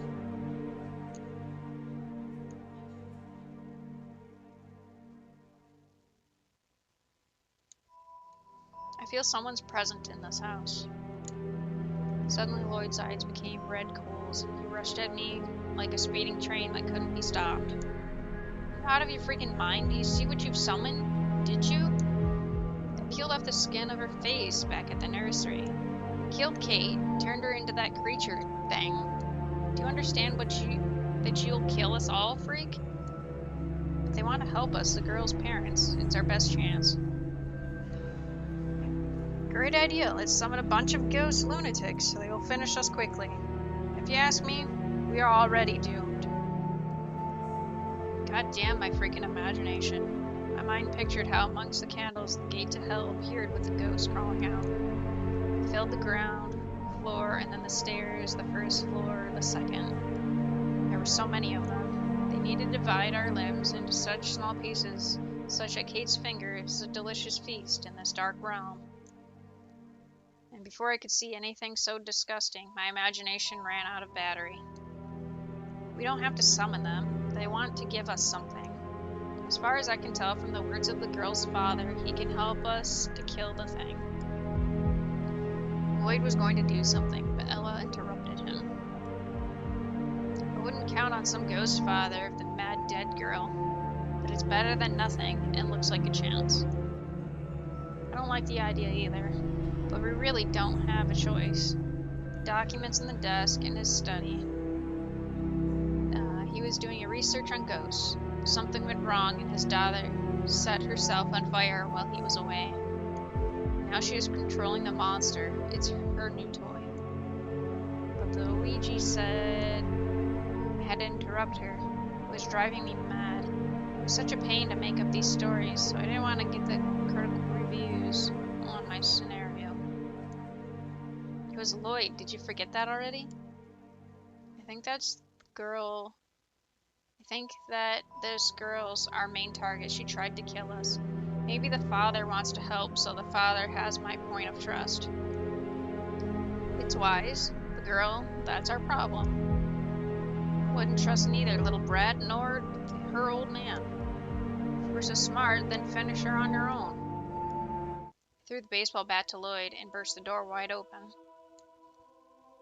It's good that I know the thing was near the car now, not at our door. Lloyd screamed in fear. Maybe if he was more quiet, it wouldn't have noticed us. But he was screaming so loudly, the dead of the graveyard on the outskirts of the city could hear. No, shut it! The creature rushed to the door, now everyone screamed. Its corpse almost peeked inside the house. Her long arms clenched the rail of the porch, but we could feel her dead cold fingers grabbing our hearts, beating in horror.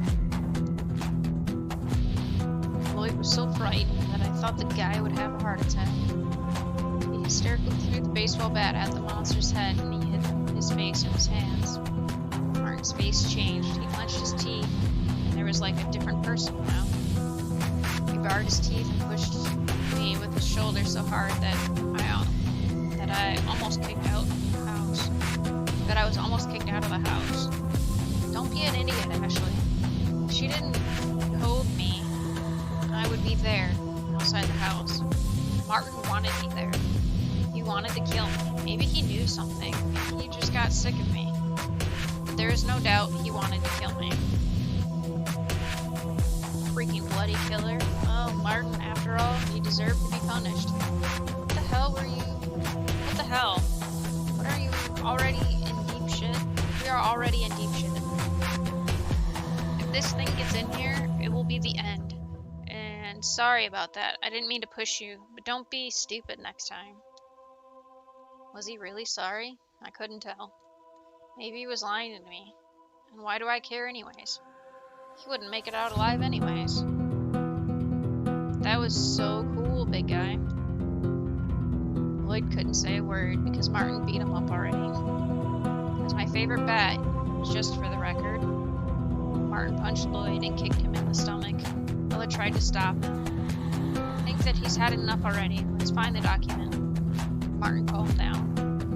We'll have to find him. He helped Lloyd get up. I'm sorry, but I'm very upset that I lost it. He almost beat the guy to death because of some baseball bat. But he nearly ignored his girlfriend's death. Martin, you are such a mystery. Lord, Martin, Grace, and I went upstairs. Ella stayed on the first floor to be guard. She wasn't a coward, but a nice girl. Are you winning? What's up, Toxic? I don't know. This is some, visual novel thing, so I've been sitting here reading. My poor voice is gonna be, dead. How are you doing, Toxic? How's work? I feel like I haven't been on Twitch in, 2 months, because J-Rod hasn't been streaming. Busy as fuck. Yeah, that sucks. Some days it's a toss-up between do we like busy work or do we not like busy work?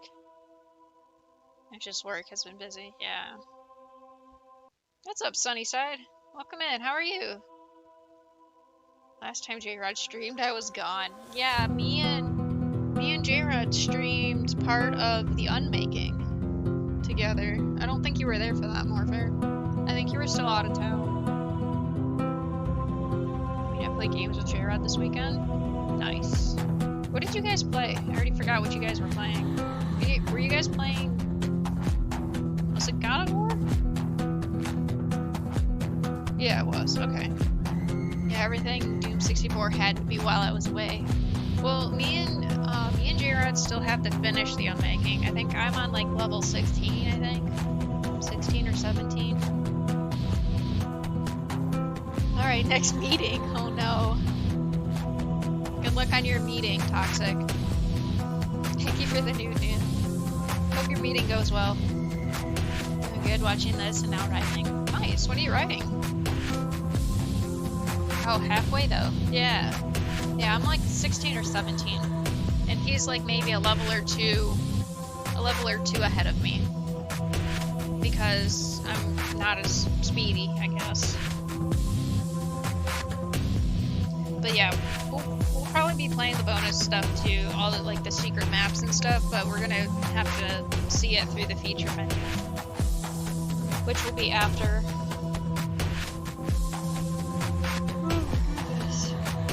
Will be after we beat the base maps. Though I saw her hands shaking. We followed the voice, which I kind of hear in my head. No, we are not helping each other with the puzzles. Called Slime Apocalypse, something that me and my sister made up a long time ago. Just started writing it. Oh, cool. Do you post your writings somewhere? But no, Morpher, we're not helping each other with the puzzles. We're essentially, like, we're playing two separate games, obviously, because there's not a co-op. Pretty much we're just sitting in a Discord call talking to each other and talking to our chats while we play the game. The music in this game is pretty cool, I ain't gonna lie. When we finally do get music bits, it's pretty cool. Thank you for the lurk, Kate. I hope you have a good rest of your day if I don't hear back.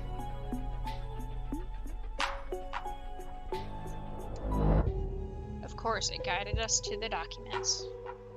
I love you too. Thank you for stopping in. My mind was full of thoughts and guessings of what was about to happen next. But still, the most interesting were the victims. The house, along with these guys, was just a box full of candies. They all had the chocolate skin and rotten soul sinking in the bloody cream.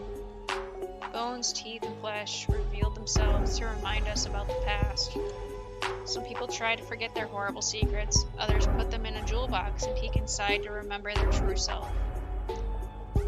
Some don't even try to hide their past. It is a centerpiece of their collection. They keep it safe in a glass jar and take care of it, wiping the dust from it every day of the week, like Martin Green. This is in the making. Guess I was bored of all the zombie apocalypse stories and remember this.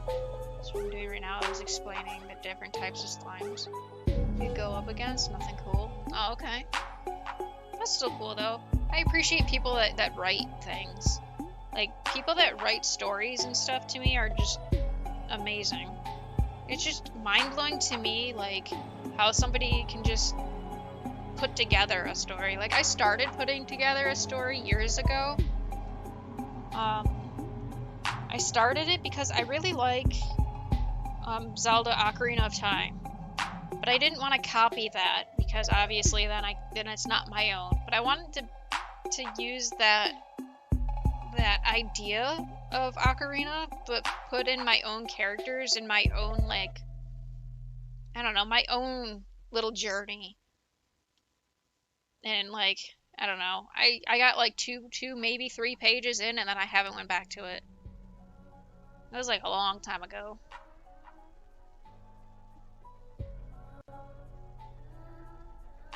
I can even remember it. Me and my sister were 5 and 10, so young. Oh my gosh.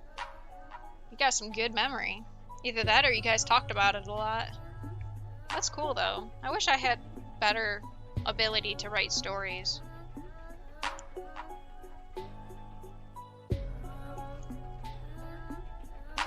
I know that he has a collection of such jars somewhere in his dead heart.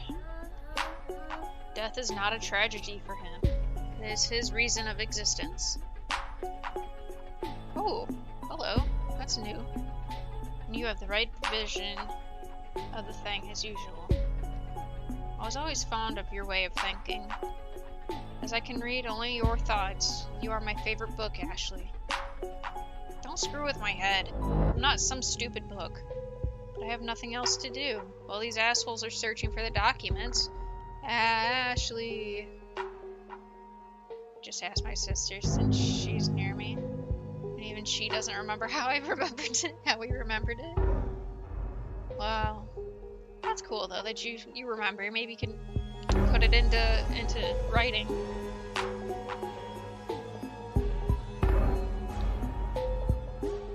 And the last story about the Midnight Curse, which was much better than this.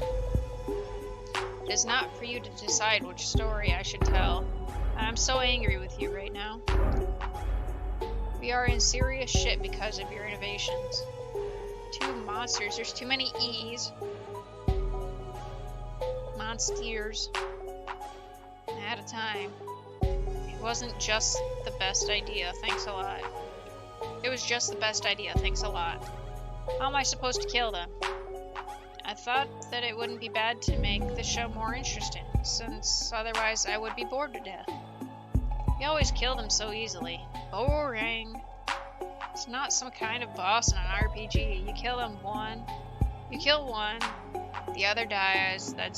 It's that simple. Don't try to fool me. Even if ouch! My head struck the wall. Ah, that was brilliant. You were too focused on this document. You didn't notice the wall and this ouch of yours. Ha ha ha, hilarious. Go to hell. Who are you talking to? To the wall, I guess. Here's the cabinet. I remember how I was looking for newspapers for the doll inquisition, but the room was empty. Well, it isn't now. We entered the cabinet. Everything in this room hinted on some research. A rude ghost girl thing. Yeah, I still don't really understand what's going on. By the sounds of this, I make rituals and I kill people. Or I do rituals and kill people, I guess. I'm a little lost. But mostly it was theoretical, as there were no signs of the experiments. The pile of paper rested on the table, and some files were scattered around the floor. Schemes and pictures were pinned to the wall, and while a strange shelf, oh my gosh, I can't speak. So the ghosts started getting payback then? I feel like this she girl is like kind of like the bad girl or the bad whatever bad thoughts on your shoulder per se, you know, like the angel, the devil kind of thoughts on your shoulders. That's kind of how I'm feeling, is like that girl that we just finally seen named She in that red is like your bad thoughts, bad controlling thoughts. That's how I'm thinking of it, because everything else sounds kind of confusing. I always feel like I'm talking to myself. Or the ghost girl is like your dark side. Okay, yeah, see, like Sunny.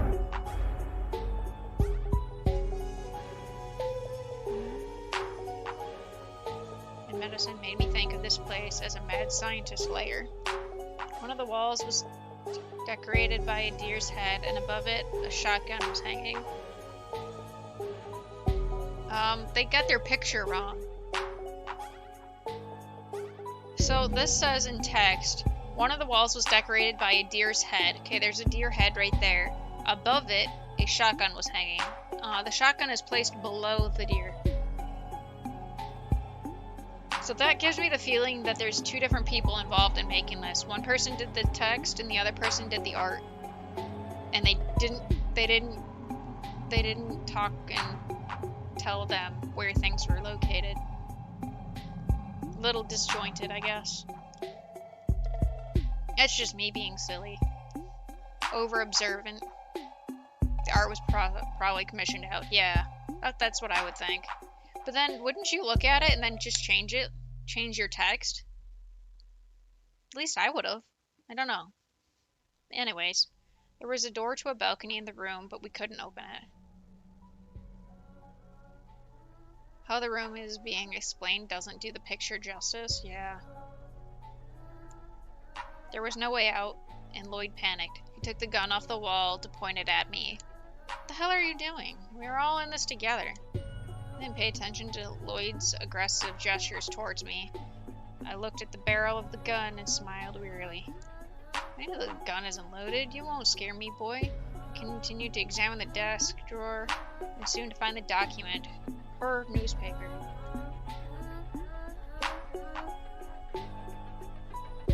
It was her favorite trick. The newspaper was empty for now, and in the document, I could find the spell of ghost materialization. I showed it to everyone. This will do just the thing, and we can use the gun for the monster, I think. Lloyd pinned his fingers in the gun like it was a lifeboat. Pinned his fingers in the gun? I've never heard of something being talked like that. Or spoke like that. Now my English is all broken. Pinned his fingers in the gun like it was a lifeboat that would carry him away from the sea of nightmares. Not even close. It was just a weapon without ammo. Though in seconds, I gave him a pack of metal shells. They are for hunting. If we're lucky, we could kill some game. This isn't a store. Take this and be grateful. I took the knife which was lying on the table. It's such luck to find it here, I grinned. And cut my skin and a drop of blood followed its blade. What is it writing? That's an upside down A? For surgical precision, I try not to touch the veins. I was carving the materialization spell. We all need to do it? That's what the ghost said?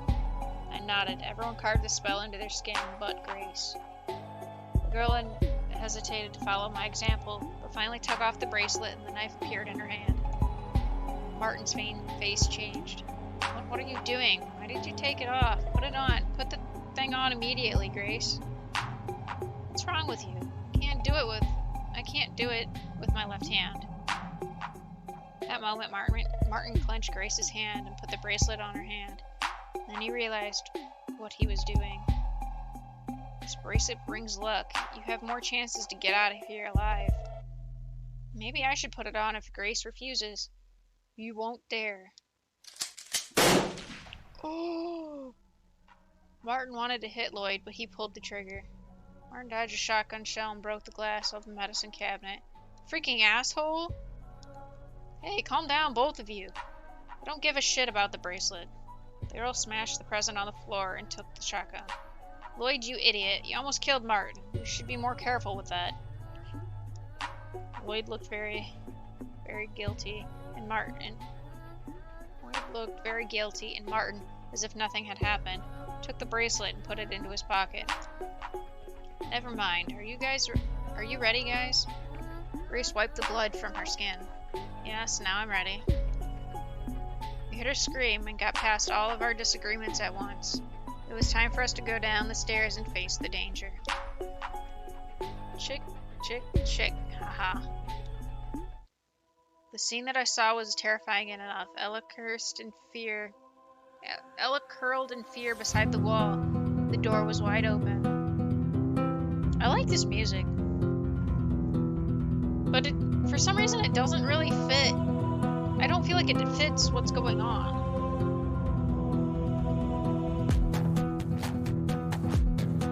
But I do like it. I like it a lot. The creature was standing in the center of the hall. The little girl was just hovering from behind. The creature looks awesome. I thought so too. Like I was saying, I really liked the art style in this game.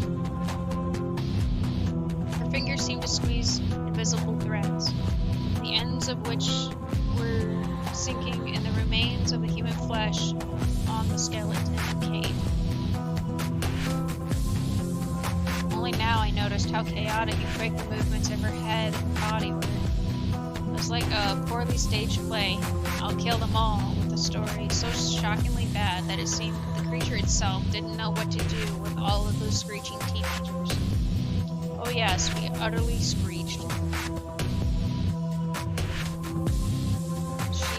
girl is like a puppeteer. Yeah. That's a 6-year-old. At least that's what they say. That girl is a 6-year-old. And she died in some fire. I guess, according to what people were saying, is she ended up setting herself on fire or something. Though when they were talking supposedly to the the Ouija board. Though the Ouija board was said that it was faked, but the Ouija board said Dad killed her. Even me, it's hard to resist if someone yawns. Very stickly and invocative thing. Maybe there's something left of her still. A wretched little soul hanging in a web of guts and blood slowly approached Ella. She was shaking all over. It seemed that she wanted to escape from the invisible cage, but could not. She wanted to run away, or on the contrary, to strangle Ella and then Grace for winning the beauty contest. So she's a psychopath unless she's very vengeful? I'm not really sure. This whole story, like, I want to like it, but I'm kind of confused at what's going on. It just, everything feels a little not connected. Her mouthful reminded me of a crescent moon. The skeleton shouted as if to her fans, "Look at me, here I am, the real beauty queen. On my bald head burns a flame in the form of a crown. My fans, come on, support me." It's explaining how the ghost girl is freely.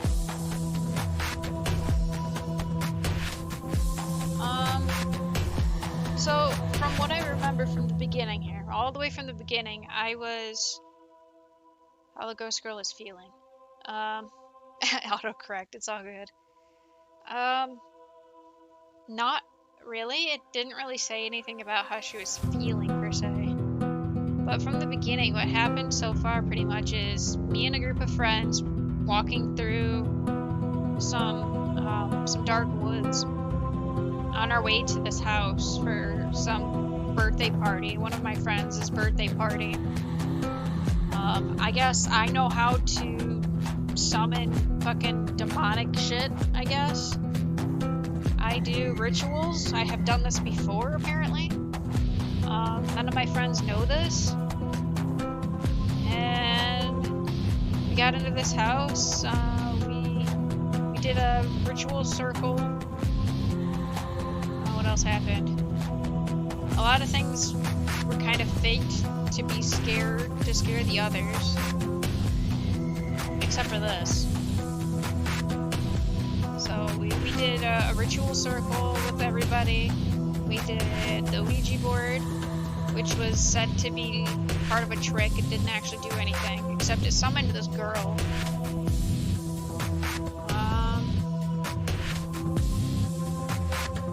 That's all I really remember grabbing out of this. Blood writing on the wall before we got to the Ouija board. That's kind of where I'm at. I'm not really understanding the connections. We went from birthday party to I'm crazy, talking about my past, something about mental hospital, and then it goes to being at this house, and then it went to my friends finding this house with me.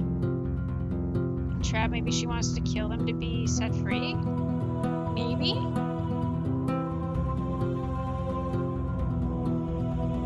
I have no idea. Like, the vibes I'm getting is I've done this many times before. But as far as I know, this is like the only game, I think. There could be, maybe there are other games, I'm not sure. I seen this on Keymailer and I requested it and I was given it by the devs or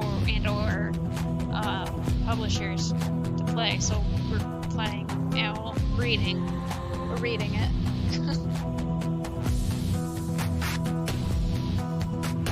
Then, out of empty eye holes, the 2 antennas show up. Cockroaches run out of her eye sockets and the worms creep out of her ears. All of them chant, "Kate, miss the world." Kate is the queen of beauty. Beauty kills. One of the cockroaches remarked she killed Kenneth Cannibals. This is a horror game for Nox. I don't think Nox would be willing to sit here and read this, let alone on stream. I like it, but I'm having a hard time connecting the story together. More precisely, her absence, noted the cockroach with the longer antennas. If he wants to be a horse streamer, he has no choice. He's more of a... Like, he'll still play horror games, but he's been branching out into other games. He's more of like a variety streamer now. My mind put me elsewhere once again, I guess. Oh, my freaking imagination. What the hell are you doing there? Quick, run to the others upstairs. Suddenly Martin runs down the stairs and pointed the gun at the creature. Now that was one hell of a twist. Lloyd was dumbstruck. A minute ago, it was him who held the gun, and now his hands were empty. His fingers were cold. Kills for more beauty? Definitely confusing. Yeah, it is confusing. You want to be picking lead out of your stomach, motherfucker? It seemed that Martin wanted to finish him quickly. I heard a click on the side, and like a thunderclap, there was a deafening shot. The creature's face was half demolished. No, I'm sorry for the mistake. Half the skull. Well, there was, of course, some skin on it, but I still wouldn't call it a face. This couldn't be powered. The creature backed away, but the girl behind her waved her arms, obviously urging the monster to kill Martin. Although the scene did immediately move my idea from the controlling threads of a dark puppeteer to the darkest corner of my mind. Kate's skeleton opened her toothy, bony mouth, or rather what was left of it. I thought, now this skull will crack, would know. All was good for the monster, of course. Martin was clearly not one of those who can surrender. His hands seemed to have completely refused to see him as master. In general, they refused to be human. With some kind of mechanism, they quickly started loading the gun and shooting. They were no longer led by Martin. There was not even the slightest certainty that anything remained of him. Now these fingers, these hands, and the whole limb were guided by the idea of surviving at any cost. And everything would be fine, but these shots were so loud that it seemed as if Martin was standing right in my head and shooting at the monster, and even missed. Bastard. And all these damn bullets were piercing my brain, making my head ache. I do not know. Maybe I have a very sensitive nature. But he doesn't know it. Moreover, the monster doesn't know it either. And even if he did know, it wouldn't help the case. But at the moment when the shot broke through the whole spine of the monster, my heart trembled. Martin nearly broke her damn blockade, which for a moment flashed on the monster's neck. The object. I saw a lot of objects in my short life. Medallions, necklaces, rings. No fantasy at all. That can barely be seen by the human eye and exist simultaneously in two worlds, ours and the other world. They let the ghosts stay here. Humans must escort them to the door with the encryption exit. Meanwhile, it became hot in here, and it's time to join the fight. I looked at everyone else. They trembled like pigs in the pen. They were suddenly granted a mind and realized that a butcher stands before them. We must help him. He will run out of ammunition. Who knows when we'll need them? Don't stand there. Do something. He began to push Lloyd from the stairs, but the guy didn't want to go into the battlefield. He clenched his fingers in the stairway rails so firmly that I would need to cut his hands off to get him to move. You insane? Stop this madness. Mad chick. He is one with the gun. His voice sounded threatening, but he was spooked and he was shaking. He was shaking so much that I thought now all the steps began to jump up, like a child's xylophone. Well, what had I expected from him? If, in the presence of his pile of muscles, I immediately rushed into battle, it would be at least strange. Above, something flashed on the second floor, right next to the last step, which was lying an axe. Thanks. She didn't say anything. I could feel her smile tighten. The corners of my lips suddenly turned into snakes that wrap around my neck and turn into a loop. Before she caught my throat, before jumping into the void, I was able to overcome uncertainty and fear. What the fuck just happened? And why am I getting spammed?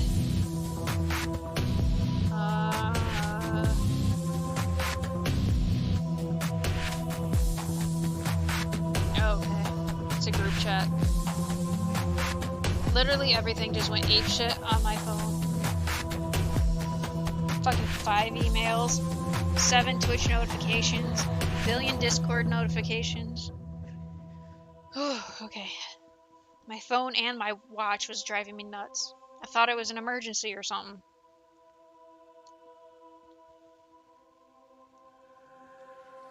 It was not the first time, but who said that it's easy to kill a monster? Whoever said it's easy to kill. I clearly remembered me standing in the middle of the glass shards in the mental hospital. When a ghost first appeared, it was a girl. See, now we're back at the mental hospital. So I'm like, so, like, we're in a memory. I get that. We're not actually at this place. We're still at the house. But now I'm sitting here remembering a time of being in the mental hospital. She looked at me with her faded eyes and called out to the world, but I didn't go.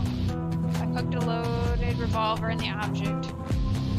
That was her find to our world, a piggy bank, which was in her hands and fired. It was easy, only a moment, but it seemed to last forever. It seemed that I drowned in the abyss of her dead eyes.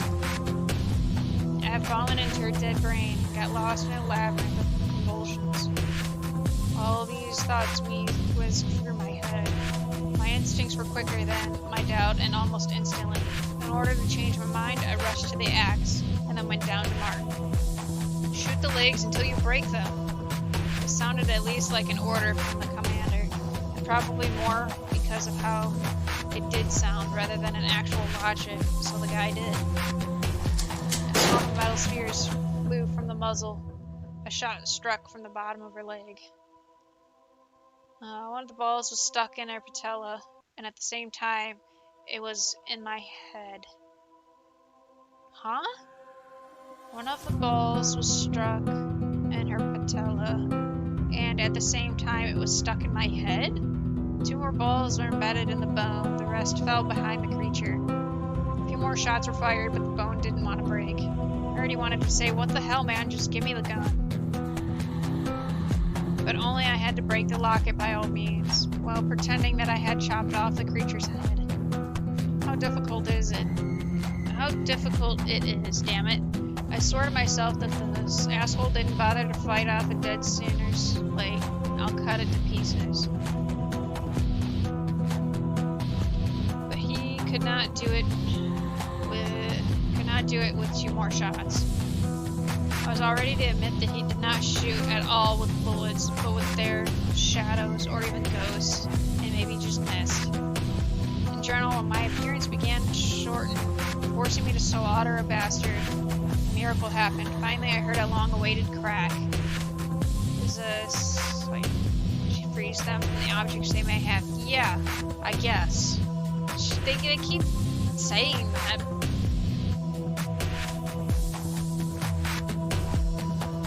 Some kind of psychic of sorts, I think, but like, I'm just so confused because it says something like at the beginning, like, I kill people.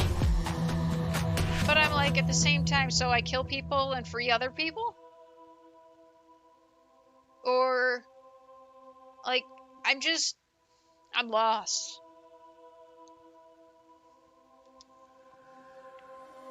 The bone crunched and pulling the scraps of meat behind it. Let me find my, hold on. Here's my chapstick. My poor lips are so dry. Or that's how she calls it when she frees them. It's possible. The bone crushed and pulling the scraps of meat behind it began to bow to the floor. The bullet, which overgrew with bones, body and strength, became real and punched the damned bone. battering ram destroyed the tower of the citadel, and the monster fell. I ran abruptly to the monster and waited to hit its hand with the axe. The dead Kate seemed to be quicker than the alive Kate. She jerked her hand away, and the axe densely entered the wooden floor, breaking through the boards. I jerked it out with all my strength. Isn't there an A in strength? There's 2 Kates? Kate is the name of my friend that was blown up by that monster. That floating 6-year-old girl. She was blown up and turned into this crazy monster. So now this monster is from like the other world. There's no A in it. Okay. Maybe I'm crazy. Oh, it is missing a letter. It's missing the G. That's not the first word I came across. I was missing a letter. This is why I'm not a writer, guys. I can't spell to save my life.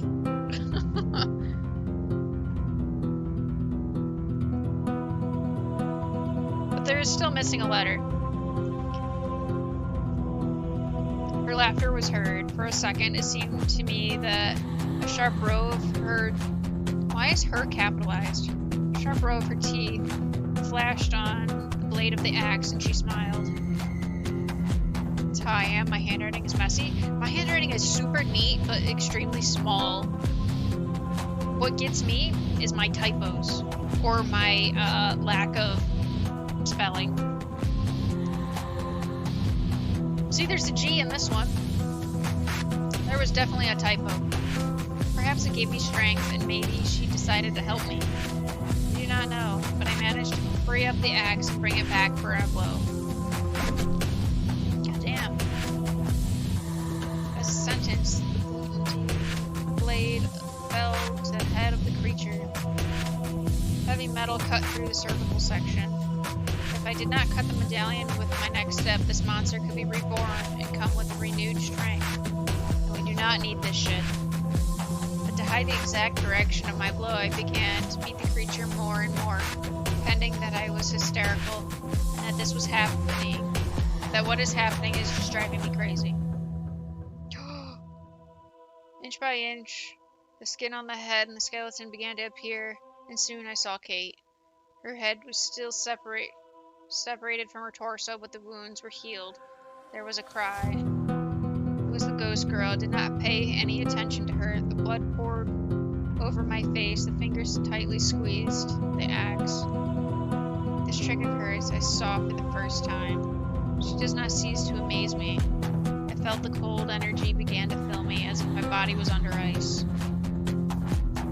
It's like she was coming home from work, unlocked the door, and changed into her home clothes. Although I don't know if there is a work in the world of the dead that suits her age. My hands began to tingle, and my eyes shed tears. The tooth, which I tightly clenched in my pocket, cut my fingers. She's ready. With measured steps, she walked towards the corridor, touching the walls with her cold, pale fingers, as if touching my skin. I knew where she was going, and when the dining room door opened, I knew how hungry she was. Her mouth... What the fuck? That's the little girl, I think. Her mouth widened and her eyes became black holes, but only for a moment. She went to the table and lifted the lid off the tray. The room was filled with unbearable smell of rotten organs and blood. Under it lay the insides. Heart, brain, and guts were wrapped around the skin flaps. Near them, on the delicacy plate, neatly laid the eyes. Her thin fingers slowly lowered, took one eye, and very carefully, like it was almost precious treasure, and put it on her tongue, and then swallowed it. She took another organ, and it also went into her mouth. She ate the rest of the insides, wrapping them around a fork and piercing. After cutting the heart and brain into small pieces to make it convenient to chew. That seems like a translation error. Wrapping them around a fork and piercing. Oh, maybe not. I guess that makes sense.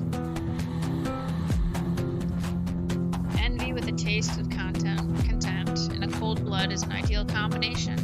Chef, bravo.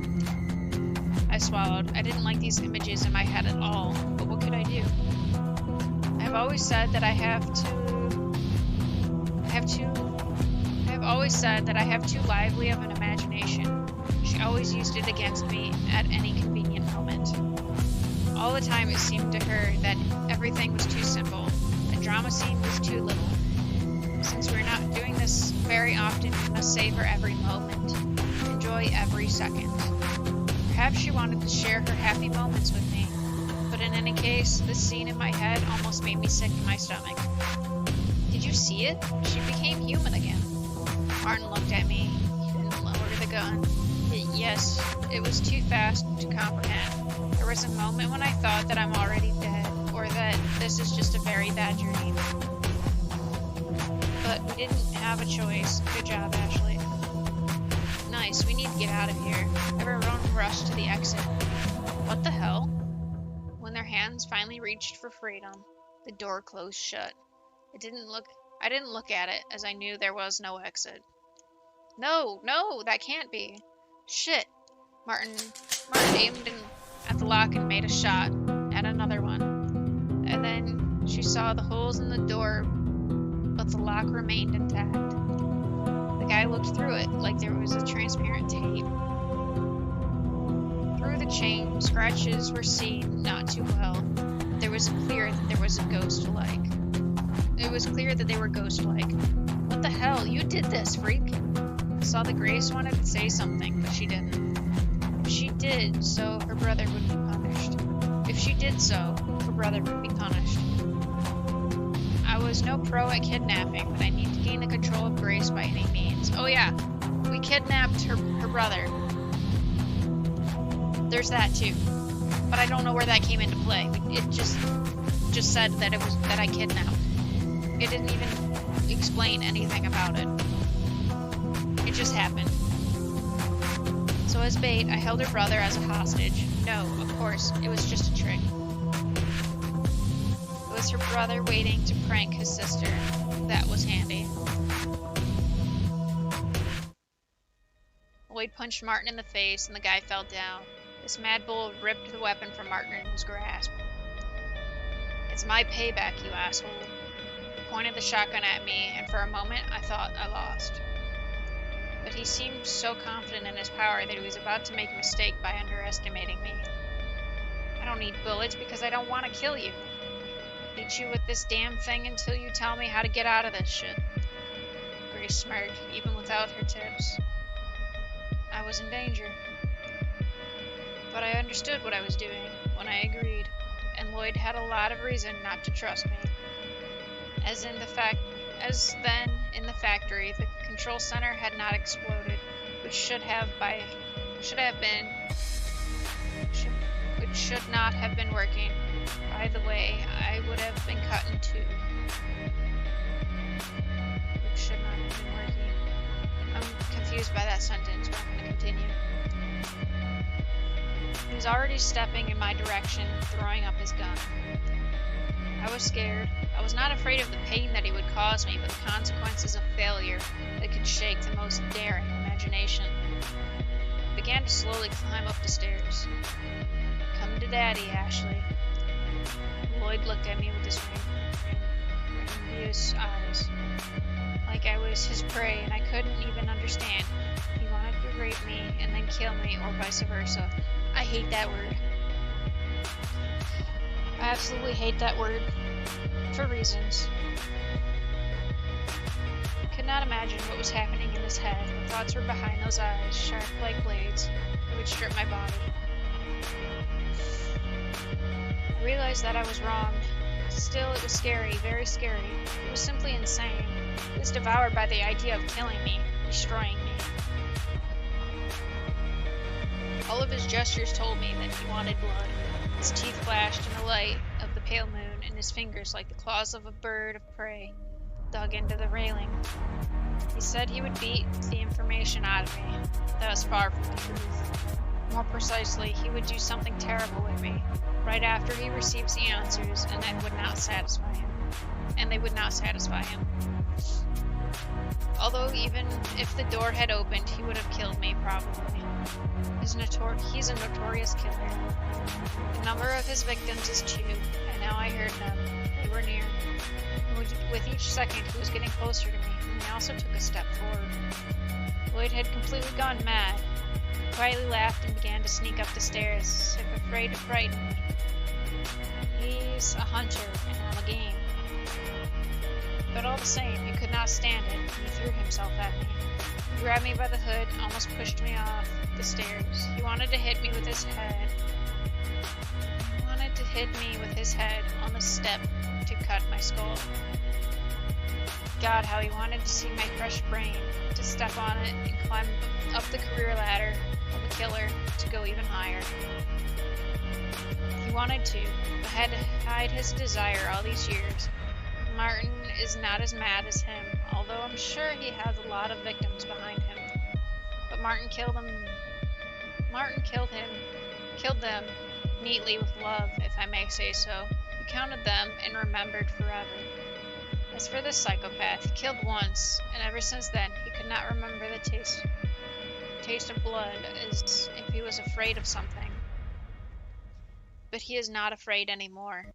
Those damn eyes. He remembered this taste and how it overflows within him. Blood draining like the scarlet snake on its tongue, pouring around his face, the guy drowning in it. Seeing in front of him only a red veil of hatred, anger, and an incredible thirst. Freaking dude. Yeah, this is becoming kind of crazy. All this talking is making my throat sore. The water is making me feel better, though. I don't feel as sick now, so maybe I just needed water. But my poor voice is gonna be gone. I'm gonna stream. What day is today? Yeah, I'm gonna end up streaming tomorrow, and I'm not gonna have a fucking voice because I talked so much today. This is the most I have talked in years. Like, I can already tell that it's starting to lose it. It's funny at the same time, though. I have not talked this much in so long. You straying away from your normal caffeine-only diet? No, I still have a V8 here. It's probably like got 25% left in it. But I was starting to feel really nauseous and sick, so I had to go get my water. Throw that away. This is different though, Morpher. This is a V8 energy. It's not a normal energy drink. It's, the energy comes from the black tea and the green tea that they use in it. And caffeine doesn't usually do that to me. Caffeine doesn't usually make me sick. The psycho attacked for the first time. I broke free, but Lloyd hit my leg with the metal barrel, and I began to limp a little, but still managed to climb higher. He, again, swung his weapon at me and hit me in the temple. I almost died on the spot, but I still had some strength. She gave it to me when I touched the tooth, but when I dragged my leaded body to the second floor, I dipped my finger in the blood and drew her symbol so she would give me even more strength. What the fuck is going on? I felt much better. The pain was overshadowed. I rushed into the office and saw that there was a revolver on the desk. Old, slightly rusted with a faded encryption, most likely loaded and created a few minutes ago. I automatically grabbed it and began to look for a safe place, like a trapped beast. I was wondering why she was speechless. I wanted her advice, what to do next. Soon I realized that she was not interested in helping me so much, because then, from all this action-packed scene, she wouldn't have an exciting show. Unfortunately, I could not start a dialogue with her first. She did not hear me. The door to the balcony suddenly opened. I immediately realized that this was an invitation addressed to me. The hands of the wind were calling me, greatly touching my cheeks and stinging a wound on my forehead. Lloyd was already close enough. I ran to the balcony, and the psychopath rushed after me. The moon illuminated his crooked face with pale colors, and from this he looked even more insane. It is over. You will now be playing only by Daddy's rules, my girl. There was a noise. Maybe it was steps. Perhaps Grace and Ella didn't really want to get involved with Lloyd's half-wit. But I think Martin was already awake. Could be him, or just a branch knocking on the glass. Everything is possible in this strange world. Maybe I should just jump down into the darkness and break my neck. Maybe. But she wouldn't let me. I would like to shoot a bullet into Lloyd's head. No, of course. I wouldn't kill him. But who said that I can't shoot his foot or something like that? The ghost said, that's who. I can't do anything to Lloyd or anyone else. All the pain must belong to them, and otherwise this is all in vain. But she still gave me the weapon, knowing that I couldn't use it. I could hear her laughing. I squeezed the revolver in my hand. She started to fear that I would kill him, and I could. I hate Lloyd with how she said that. Yeah.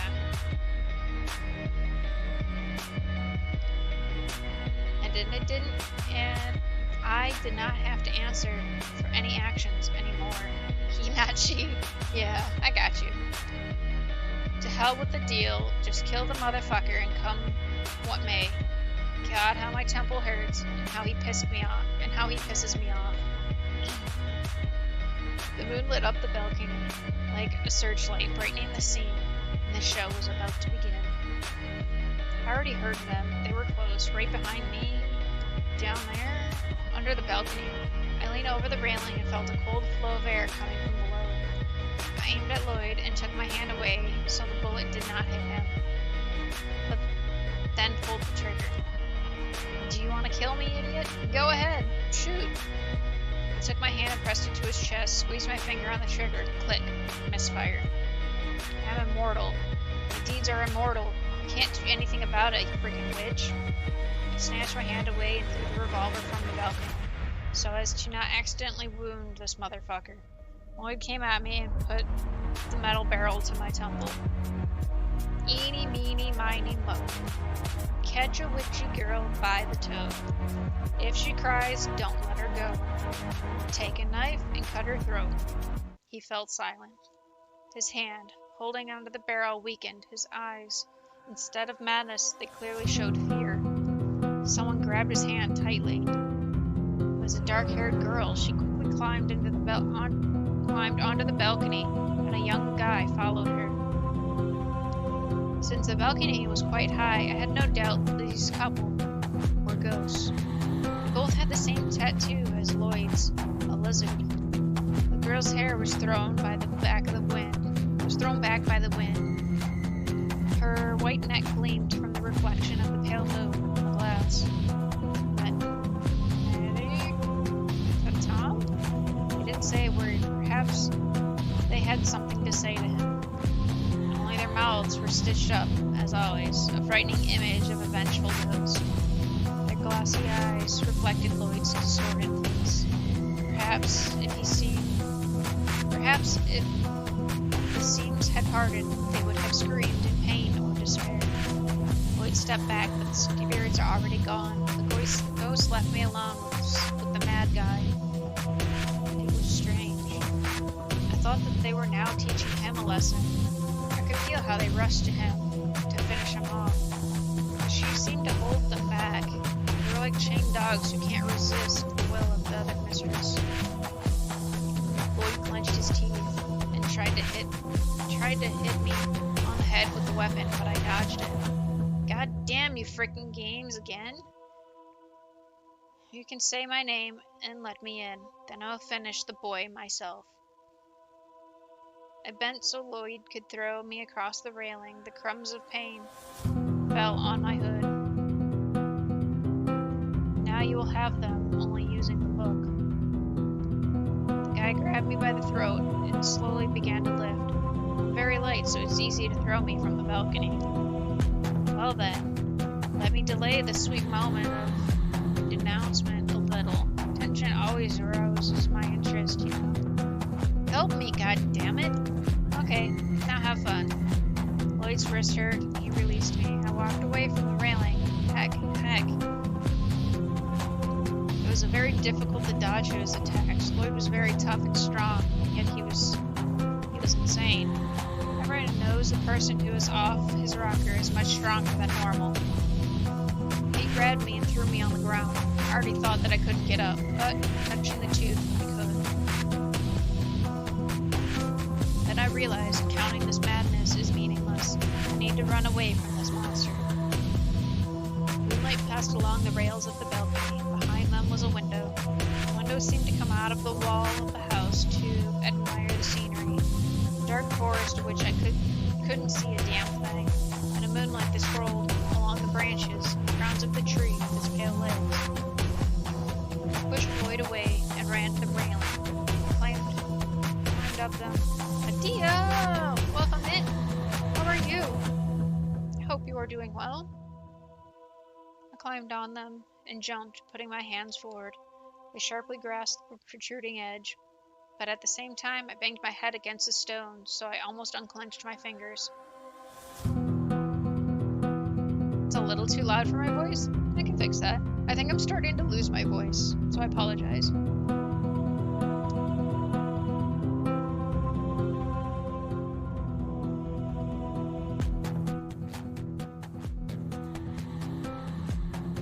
Maybe this is better? Yeah, I think I'm starting to lose my voice. But like I have to pause to get a drink of water because my throat starts to hurt. I think I've talked too much.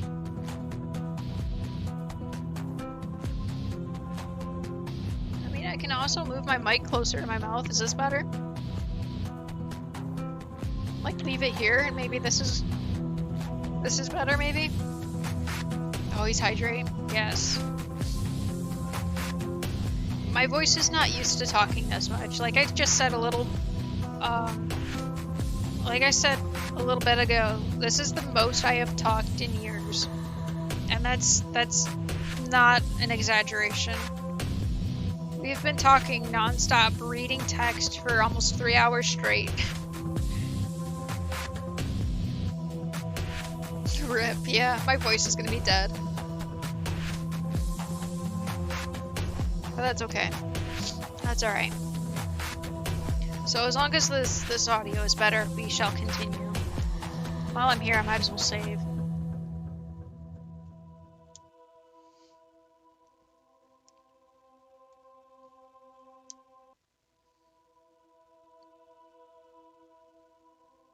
I was like that after my first streams. Oh yeah, my very first stream, like my very first 5-hour stream, I had no voice for the whole day after. And then the same thing happened when I did my very first 10-hour stream. I did a 10-hour stream and I literally couldn't speak the next day. And now today my voice is just kind of all fucked up.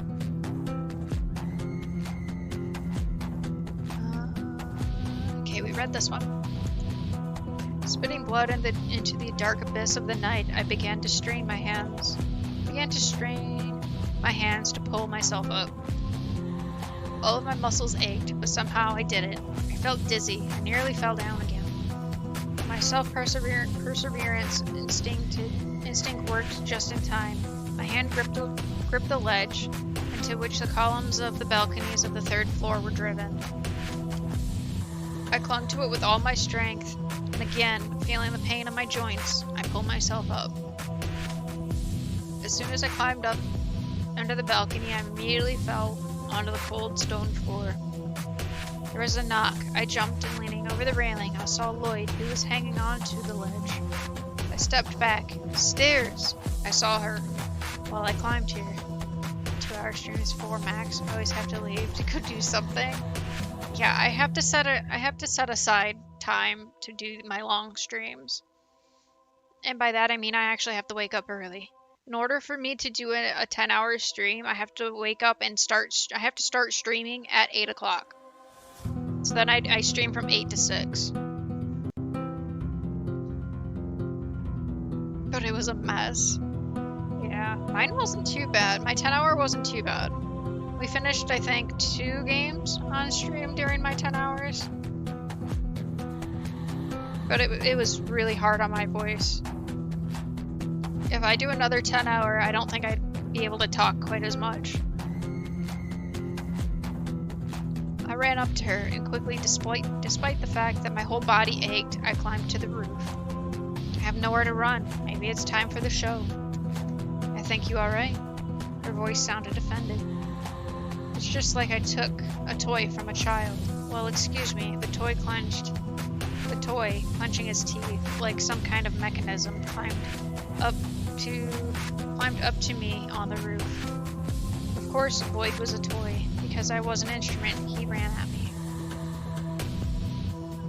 The guy already without a weapon, but his hands could already inflict serious bodily harm.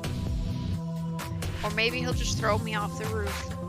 Suddenly, there was a strange sound, and right before me appeared a dark wall of fluttering wings. The ravens struck Lloyd. They did not touch him. All the pain must belong to them. The guy was already near the edge of the roof. I almost screamed with fright when he fell, but then there were ghosts. It seemed to me that I heard their names. Voices whispered, Nadine, Thomas. They caught Lloyd and dragged him to the roof. The crows disappeared, and nothing protected me, which means that this is the end. They dragged him screaming into the moonlight spot to make the execution. I was very curious what they would do to him. You need to return to the house, now. Her voice was tense, you might even say frightened. Oh, stay and look at the execution? Return to the house.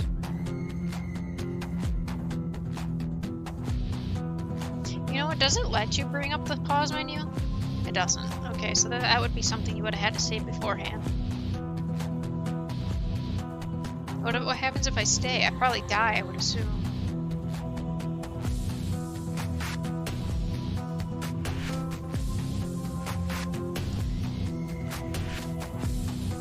I decided not to forget about the main thing. It seemed to me that if I stay only for a couple of minutes, I would put everything I believed in danger. I do not say that my faith is strong. Do not say that my faith is strong. No. But there are rules that should not be broken. I need to get back to the guys. No, to the victims. To do this as quickly as possible, I decided to go down through the chimney. Finding cracked bricks, I hit the crack with my foot. At first they did not break, so I kicked the stone again. Finally, I managed to break a hole that I could crawl through. Lloyd screamed, and a crunch of bones were heard from behind, but I did not turn around. No time for it. Inside the chimney, I found a small metal ledges under my feet. How nice. She foresaw this happening. Slowly dropping my legs and fingering the ledges, I descended lower and lower along the staircase attached to the wall. That's called a ladder. She left it for me here, and the chimney was wide enough to descend without any troubles. Once I was on the first floor, I found that it was not too easy to get out. The fireplace was quite small. I sat down on all fours and then leaned forward to let my hands touch the grating. I lifted one foot and then pushed it against the stone. There was a crash of grating, and then it broke. I fell out of the fireplace, rising abruptly, ran to Ella. Where's Martin? Where's Grace? He has her. The girl was sitting on the mattress holding her newspaper in her hand. She looked wide-eyed right in front of her, and next to me laid my bag. I snatched the newspaper from her hands. Read in this issue, beauty requires a sacrifice. A girl sets on fire of the house of her best friend who won the Miss School contest. Friends can be as thick as thieves. Forces a friend to jump off a roof right after he has screwed his girlfriend. What? Ruby can read. Serial killer lover is now in your house. Carefully look at yourself in the mirror and make sure that your appearance is not similar to his sister. Whoa. I'm getting goosebumps now. That's so weird. She received all the love of her parents, and he hated her. He hates you the same way, Grace. A letter from our readers. Hello, dear Ella. If you are reading this, then I am already around. Mr. Bubbles still wants to play with you. I'm sure that you are also waiting for this. After all, the last time you died of waiting to play with him. Announcement, I will buy strings. Unfortunately, mine are now sticking out of bleeding wrists with such you cannot play the guitar. For all questions, please contact Anna. Southern Quarter, 7th row, location 1, Ernstone Groves. Grace, where are you? God damn it! I shook Ella. Where the hell are they? Ella could not answer. No, not because I did not give her enough with my sudden shaking. She was scared, and besides, she really did not know. Ella just pointed up. But this is not the answer. It's the same as if she did not know, and perhaps it would be better if she did not say anything at all. I did not show her existence. Did not show that she was here. What? Did not show her existence and did not show that she was here. I was really pissed off. I hit her in the face. Now I became another Ashley. The killer girl, Ashley the murderer, not the one that summons ghosts and hides behind her. Now I have become the devil himself. It was clear that they were on the upper floors and Martin wanted to kill her, like those who have already been given. Wait a minute. Like all those who have already been given his bracelets. Looking up, I asked myself the question, Am I ready for a meeting with you, lover? Hell yeah, I am ready. I ran up the stairs. Although I was already very close to the 2nd floor, I seemed to only take the first step. Fear freezed time and eclipsed in my mind. The hands of the dead girls seeped through the steps that I descend. Why am I descending? I thought I was going up the stairs. I'm clearly going up the stairs. As a person who seems to sort of kill bad people. I think that's what I'm gathering now. They grabbed me and wanted me to listen to their stories. Each one of them wanted to yell at me, to pour on me with their blood, which seeped into my mind, swollen by madness. They wanted to rip off my ears and whisper their stories inside of them, spit worms and throw their insides in my face. They wanted to do anything so that I would pay attention to their voices. They were already there, awoken too fast, suddenly, and not according to plan. They knew that Martin was about to do it again, and even she could not hold them anymore. See, she should have. I felt the ground beneath me has shifted, but I managed to keep myself together. After skipping a few steps, I was on the 2nd floor. There was a cry. It was Grace. A cry came from the nursery. I climbed the stairs to the 3rd floor and prepared for the worst. The girl was lying on the bed. Her hands and feet were tied. A familiar bracelet gleamed on her thin wrist. Martin was holding a knife above her. Hearing my steps, the guy turned and pierced me with his gaze. He did not look himself now. His eyes glittered like sapphires, as if he were going to acquire something that he has always dreamed of. He licked his trembling lips. I'll do it, Ashley. You know she's mine. You hear them, and now I know I can hear them too. They are after you. It ends now. I lied, of course. Before it will be over, I still needed to deal with the couple, and then destroy the entire harem of Martin. The lover was burned. The lover was burning with desire. He was no longer a human. He became a monster. His shadow stretched out and dug his fangs into Grace. No, it's just an imagination, but the steps behind me were not. I turned around. Madness! God, I missed them. The couple was dragging into the corridor. I recognized the tattoo on the girl's neck, and of course, these sewn-up mouths. It looks like they were already dealt with Lloyd and now wandered into the house in search of new victims. Martin and Grace would ideally be suited for this role, but I could not afford it, not on my watch. Holy shit.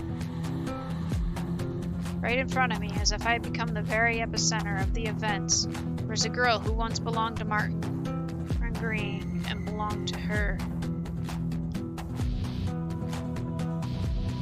Mummies! She had huge knives coming from her back, huge knives coming from her back for cutting meat. Scars that protruded on her skin, places where there were glimpses between the bandages, glinted scarlet.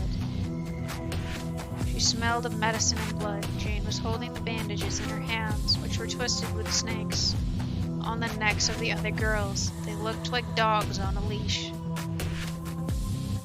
The bandages were so tight that I thought she will strangle them or break their necks. But of course it was a very stupid idea. After all, the girls were already dead.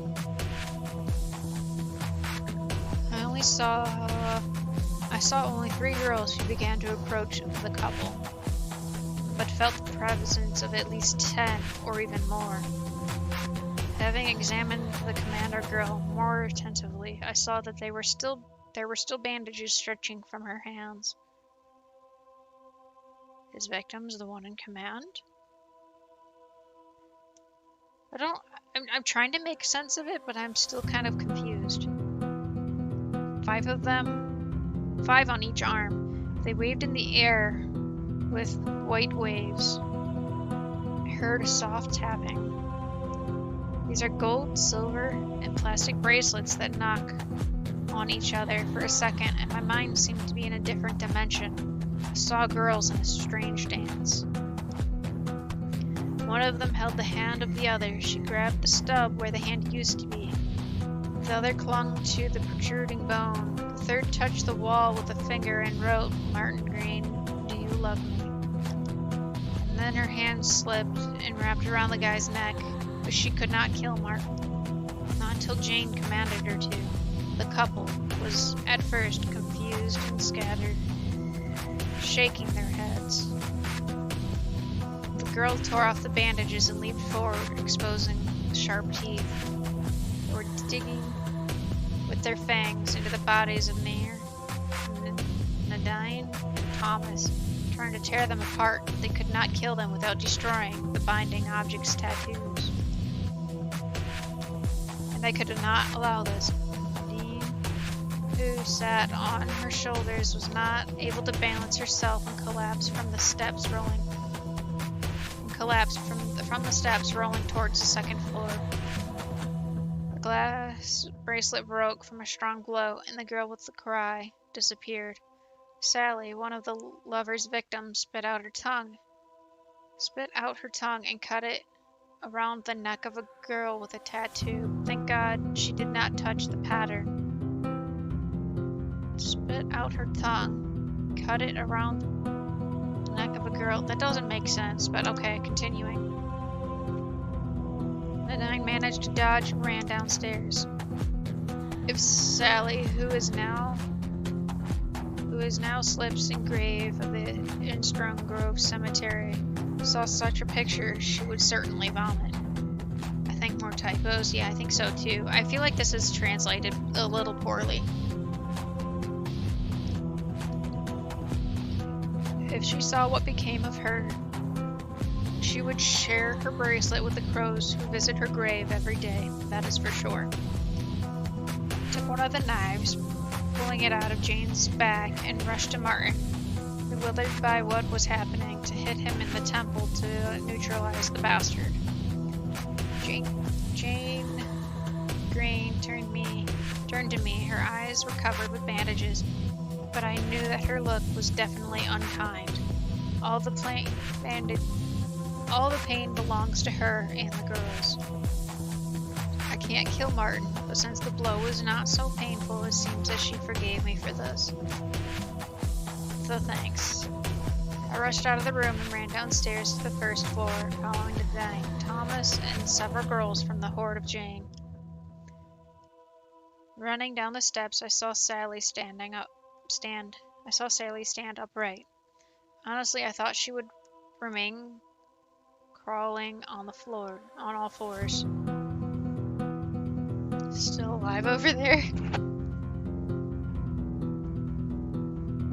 All those girls who thought Martin loved them died in his hands. Yes, I'm gathering that much. I'm still alive. I think I'm losing my voice, but I'm still alive.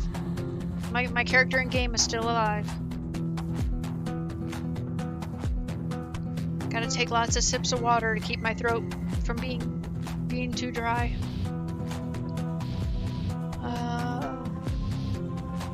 Okay, that's a new sentence. The girl put her hands in her mouth, stirring bandages on her face, and pulled them out, pierced with blades that went under her fingernails. She got closer to the dying and wanted to slash her neck again, but I got just in time between them and blocked the attack with a knife. Yes, let's say that the years of training made me a skilled fighter. However, I am just a human. Sally touched my hand with her claws. Somehow overcoming the pain, I took Nadine by the throat and cut it through the middle of the tattoo, sharply pressed on the temple. Wait a minute. So she cut her neck open. The temple is in the side of the head. The neck and the head are two different spots. Took her by the throat and cut through the middle of the tattoo. The tattoo is on the neck. Sharply pressed on the temple. Maybe she's just saying with her hand she pressed on the girl's head. Okay, maybe. Maybe that's what happened. The girl's head tore off and fell to the floor, and the body crumbled to dust. The seams on Thomas's lips parted, and he yelled. Worms fell from the mouth, and Sally was already coming for a new strike. This time she attacked me. I thought she was my ally, though temporary. But at that very moment, it became clear that she wanted to kill me as well. Having beaten the blow with a knife, I swung at Sally, and she backed away. Turning sharply, I grabbed Thomas by the hand, and he pushed me away and snatched a knife from my weak fingers. Without thinking twice, the guy stabbed the blade into my stomach. Then he jumped to Sally and cut over her beaded bracelet. God damn, I almost died. Closed my eyes, anticipating my death, but no, I can't die like this. My life does not belong to me. In front of me laid the forceps, and I knew what I had to do with them. One of my teeth ached. No, I will not do it. I don't want to. Go to hell. You lost too much blood. Just let me help. Damn, Thomas seemed to think that I was dead. He headed upstairs to finish Martin and Grace. Ella did not notice. She seemed to be still sitting in the next room, not giving any sign of life. I wonder if she's conscious at all. I frowned and took the forceps and put them in my mouth. Experimenting the infernal pain, I grabbed one of the teeth in the metal grip and pulled. But I would not have had the strength to pull out a tooth, so she helped me. Be right back? No problem, Morpher.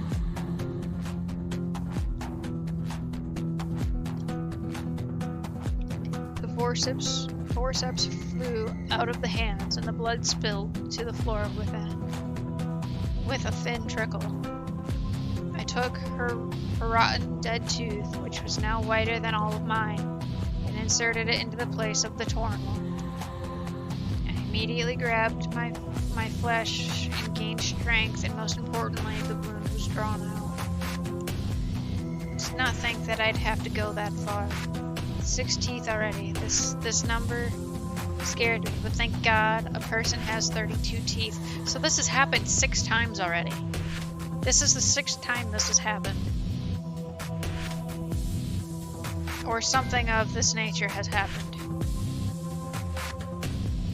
I caught up with Thomas. He tried to shred Jane, waving a knife near the doorway of the children's room. I again borrowed the knife from the girl, and grabbing the guy by the hand, cut off the skin with a tattoo. The knife was very sharp, easily passed through the flesh, leaving a bloody, exposed bone on his arm when his body fell. I wanted him to stand up and close the terrible picture. Whoa! In the middle of the nursery sat Martin. His hands were lying on the floor, and his legs were also separated from his body. There was a crunching and gnawing of bones, vile sounds of chewing flesh. Girls led by James surrounded Martin and devoured him. The worst thing is, he was still alive. Carmel, yeah, pretty much. Goddamn. He yelled and begged to be rescued. I already saw it. The spirits of anger, in fact, are terrible. They can make a person live after death for a few more seconds. The black magic of the world that is really scary.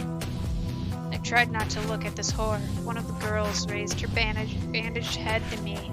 Martin's bush was clamped. Martin's brush.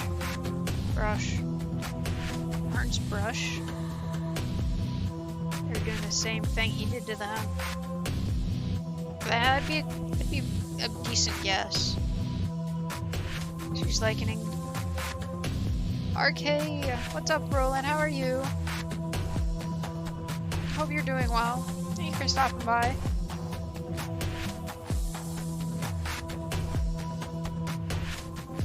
She's like an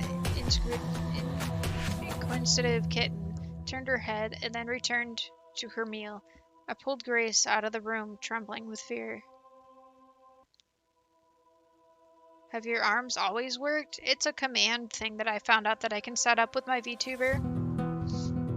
So anytime somebody says hey, hi, or hello, I think it is, it triggers my VTuber to wave. It's not something that I can do. It still doesn't have arm tracking.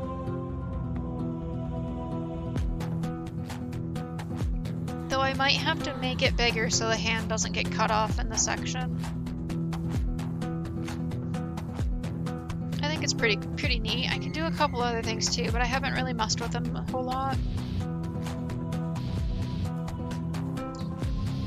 Horror stiffened in her eyes and a cry crept to her lips. It seemed that if she opened her mouth, she would certainly skin them. That's a creepy ass fucking picture.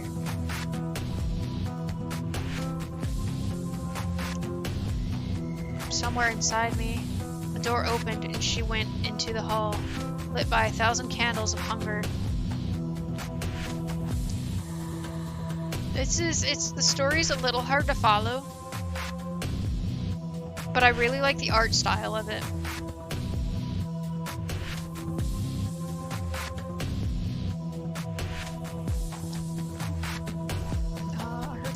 Her thin hands clutched at the beating heart, and the teeth dug into the red flesh, tearing open the organ. She eagerly began to bite off the heart in large pieces. The flesh stretched and tore, blood dripped onto the floor, red patches fell around. I soon removed the terrible image of her feast from my mind. Everything's fine. We need to go. Fine? Really? But the girl didn't say anything.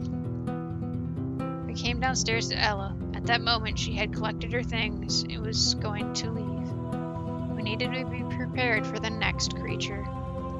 She'll come soon. We must be prepared. Prepared for what? For the eternal afterlife. Do you really think we'll win? She won't let us. The girl wanted to strangle me. It looks like she cared about the fate of her little brother much less than her own. She went mad, just like Lloyd, and rushed to me. Stop it. Enough.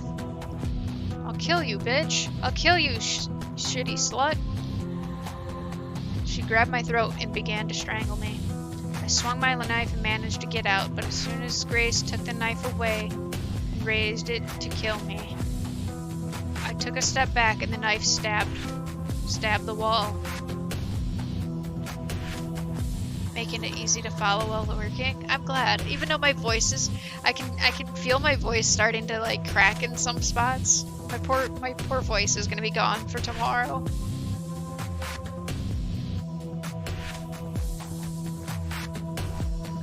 But yeah, This is a visual novel, is what they consider it as. The whole game is you just reading and pressing the next button while things are kind of changing in the scene a little bit. Grace, what are you doing? It's her. She did this. She's killing us. The ritual, all of this. It is her work. If she wanted to kill us, she would have done that already. I don't know. Maybe she is waiting for something. I just don't know. Grace's face suddenly changed. She looked at me. I guess Grace understood that she couldn't ever become a real threat for me. Not for Ashley Knight, the girl who had just moved into a new school and has lots of enemies already.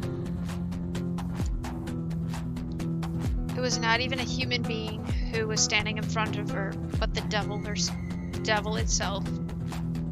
All the remorse, like taking away lives of a sin, killing people is bad, was in my head. I was fighting it. I cut the memories with a huge knife, tortured them, or even tore them apart, but never got rid of them. I knew that what I was doing was wrong. I knew that I was a monster as bad as the Pennywise of the dancing clown from Stephen King's It. I knew myself as such, and I didn't accept it, but I had no choice. Anyway, Grace saw genuine evil in front of her. She saw the girl who was laughing at her prey, the girl who got satisfaction from stabbing flesh and tearing it apart. And I'd lie if I said that killing wasn't funny, but it was just a way to make it less scary, terrifying, and immortal. I'm just playing a killer, intimidating her, even though the guilt is all mine. Grace started moving back, swinging with a knife. Don't you dare come near me, asshole! Don't you dare! Her eyes were full of fear, not madness. Her will wasn't broken. She didn't have enough strength to beat me, but she couldn't give up so easily. The girl turned around and ran upstairs. I didn't follow her. No need for that. Moreover, Jane and her army just started coming to me and Ella. The little goth girl noticed my axe stuck in the wooden floor and pulled it out. She nodded understandingly. I wouldn't want to kill her, but I would have to, as she made her choice when she crossed the line, as all of them. Actually, I can help her to deal with the monsters, but Jane is mine. I pushed my hand in the pocket and took out a tooth. Thankfully, I had several of them. Take it. This thing brings luck. Yes, some luck is what I really need right now. I was watching in fear as something like the mummy from a leaner Hydra started walking down the stairs one by one, filling the room with the odd odor of blood. It seemed the walls started rotting where these horrible creatures touched them. The bandages were rustling and rubbing against their mutilated and broken bodies. Their black eyes were bottomless, black abysses. Now the whole squad with Jane ahead was ready. I can only imagine the bad scent. I don't even want to imagine that. That just smells terrible. They rushed to us from all directions. I heard the sound of their teeth blades scratching. Ella was screaming in fear, but was swinging with her axe so fast that the pieces of flesh were flying off. Sometimes she even managed to destroy the bracelets. Ella practiced dancing, so her moves weren't chaotic at all. Indeed, I saw some rhythm and grace. Anyway, it's good enough to kill these assholes. It's like a hysterical ballerina. She was going around and around, blood splashing on her, hugging her with a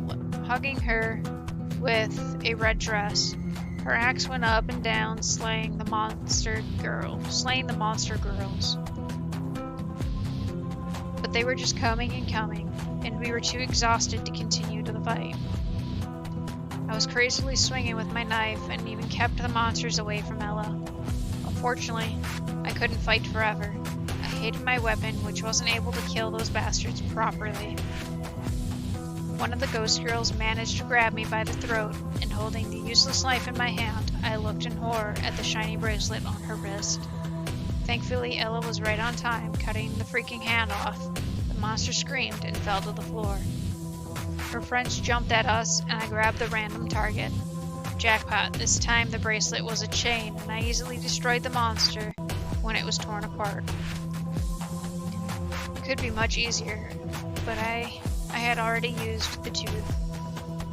It could give me powers once, and it usually used it to stay alive after a serious injury. It's no use. We need to figure out something. Jane with her squad were downstairs already, so Grace peeked from the upper floor.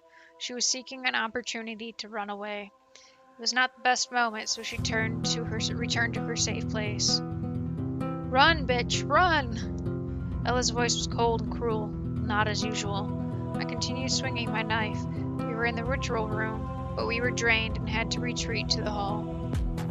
Jane was really close. Her hand was trying to reach me. When I tried to hit her, someone always covered her. So I had to attack from the distance. Shit, where's that revolver when I need it? Jane was strong. What if she was like some kind of boss in a goddamn game? And if we were to kill her, all the followers would die. She looks like staying alive until that moment was almost impossible. Gotta say, this commitment to it is fantastic. Yeah, I'm usually not the type that would play a game like this, but I'm actually kind of interested in it. But I like reading. I do enjoy reading. I'm committed to find out what is actually going on here. I think is what's going on, what's keeping me continuing this and not stopping this. Like, I'm sure there's not very many people here watching. This isn't really a game of action for people. And I don't know, but I'm fine with it. I don't need a big, huge group of people. I pretty much just play what I want to play at this point. Which is, I guess I can say it bad, but... Are you deep into the story?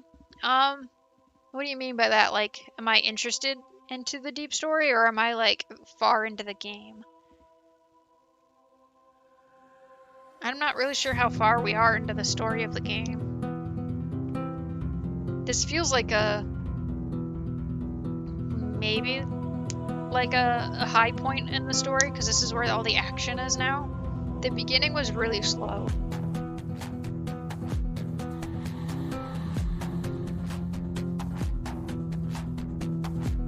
Far into the game. Yeah, I'm not sure. This feels like either midway or towards the end. In terms of playing other stuff too, yes. You kind of have to. I think the thing for me is I don't focus on the numbers of my stream, like how many people are currently watching me and stuff like that. I have all that stuff turned off.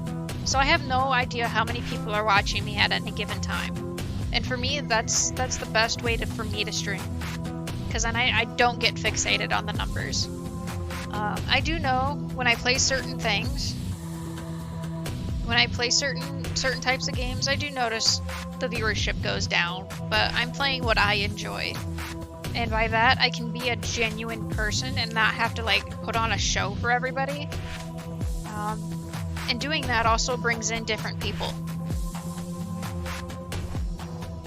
Better to focus on those who are engaging. Yeah, that too. It's interesting how each person did something bad and that's why they are dying. I find this very interesting as well, because you're starting to see each character's, like,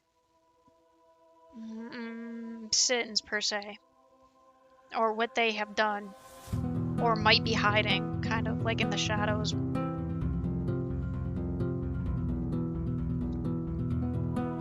Bad side, yeah, like their bad side.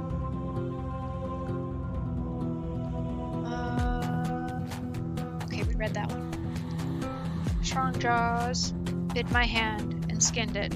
God, how painful. I felt dizzy and fell near Martin's bag. There was a spare lighter and a can spray of deodorant held within. Looks like before going to Grace's birthday party, he went to a gym. The killer has to be fit, right? I didn't care about it too much. But like a child of the 21st century, I saw a flamethrower, but it was too late. Yeah, exactly. A flamethrower. divert their attention to myself. Are you sure it will work? She pointed at the flamethrower with her axe and then quickly cut off the hand of the monster girl. It shouted and stepped back, swinging with the stump. I got up, I took the flamethrower and pressed the button. A fire stream filled the space in front of me, but even if it was weak, I started walking forward anyways. Ella had slain 2 girls who were defending Jane, and when the new squad of guards started reinforcing the flame of fire touched the bracelet. Time to set some mummies on fire, right? Let's go. Oh, my poor throat. I do have like probably an hour left of stream because I do have to go to the doctor's for my ear. Because if I have another fucking ear pain that keeps me up at night, I'm gonna lose my mind. It turned black and began smoking. That's strange. I saw that some girls were wearing golden bracelets. They were the hardest to kill. Silver and bronze were for Ella. Her axe could break them, but very rarely. Martin knitted the bracelet for his lovely sister Jane himself. Wonder what expression she wore on her face when her brother gave her that, and what he felt when he understood that it was a payday. The knitted bracelet turned into a flame circle, like one which tigers jump through in a circus. My brain is not working anymore. Any moment, the girl started turning into ashes. Her teeth knives were falling from her mouth, sticking to the floor, creating a wicked smile. The bandages disappeared, and I saw her slashed face. Blood was flowing out from her eye holes, and the girl fell to her knees, hiding her face in her hands. But her hands began rotting and immediately fell off. Her face was so ugly that I turned away. Her jaw plopped on the floor, and the body turned to ashes. Jane believes these girls are all to blame. Looks like we did it. She smiled at me. I do know what you're up to, and I promise to help you in exchange for my life. Can't promise it for sure, but you can take a risk. I'll do whatever you ask. I can torture, I can kill. Holy shit! She hurt you so much, and I understand what you feel, Ashley. Grace must suffer after what she has done to you at school, after all the bullying and jokes. You understand me? You, an asshole that traded your friend for a pathetic soul, you understand?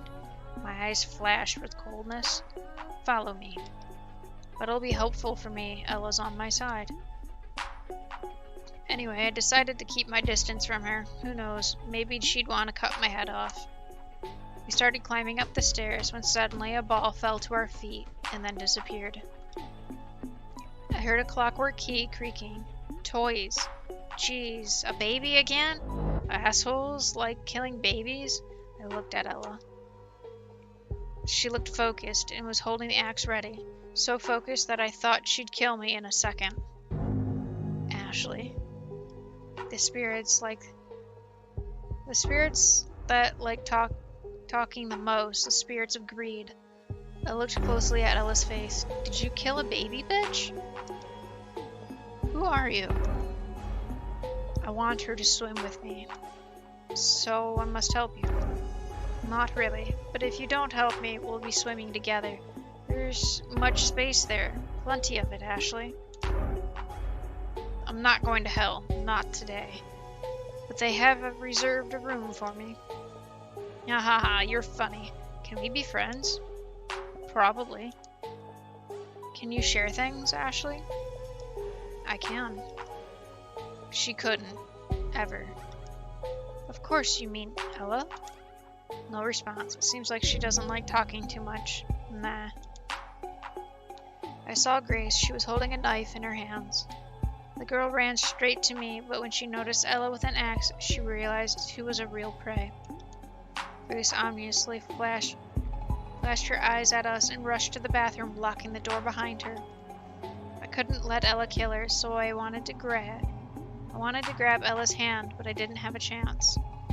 She came to the bathroom's door and prepped her axe. That little goth hit the door, and the axe was broken to pieces.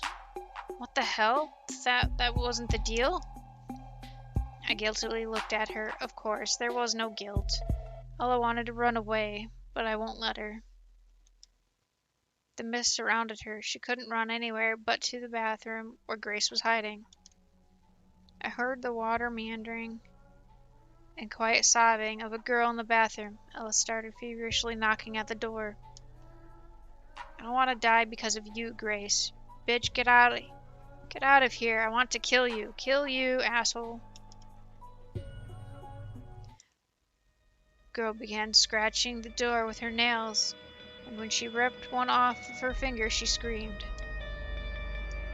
The blood pool appeared under the door. Ella looked at the blood in fear, and her mind went mad. It seemed like she saw something in the bloody reflection. Don't look at me like this. I told you not to touch Mr. Bubbles. She rushed at me and fell on her knees. I warned her so many times, Ashley. Believe me, I'm not guilty. She stopped looking at me. Ella stared down again at the gates to hell, who were on the floor. Though the half-open door of unknown, and beyond, Missy Albert was calling to her sister to play. This person sounds guilty as fuck.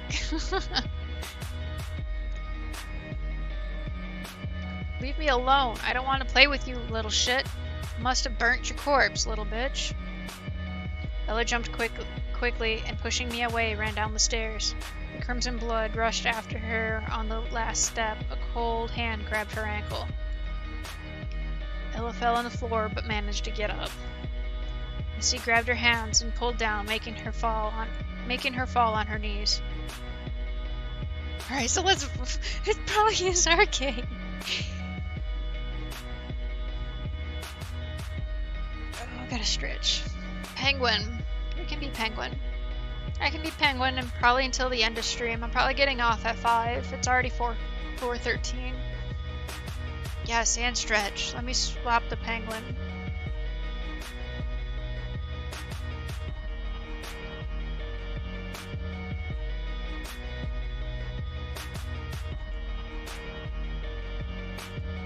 There we go. Take some stretch time, yes. I sit very poorly in my chair. I try to fix it, but then I notice I start slouching again. And then, I'll slide down my chair. So my head will end up being, at the middle of the back of the chair. I'm no wonder why my back hurts.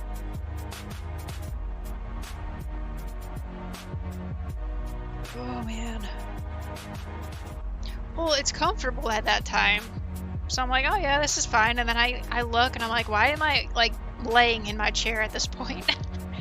No wonder why everything hurts. Oh, my poor voice.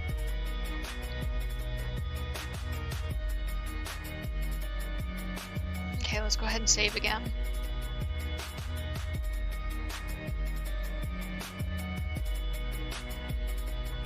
How many can you have? Oh, you can have a lot of saves. Holy shit. Andrew! Thank you for the follow. Welcome in. I hope you are doing well.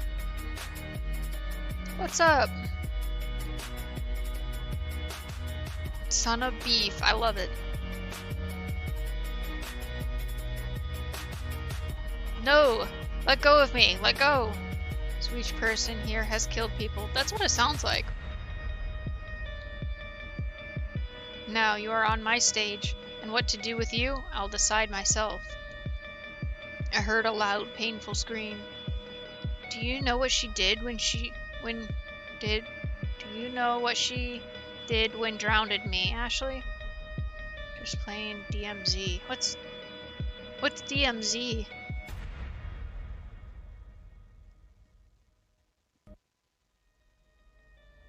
trying to think of what that stands for. I don't know what that stands for.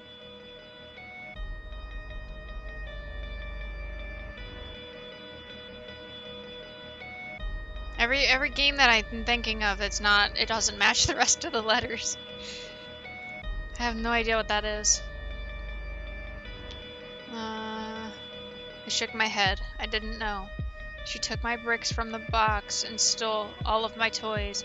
She didn't leave me anything except for Mr. Bubbles. I drowned with him in my hands. New mod for MW2. Oh, okay. Gotcha. Nice.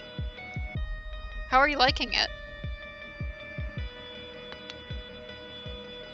I am sorry. She deserves this, right? Deserves to feel pain. Oh, man.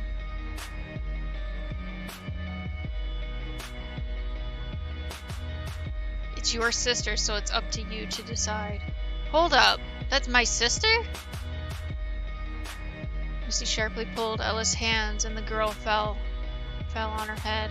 She began sinking in her own blood, and I hear sobbing. Ella stopped breathing.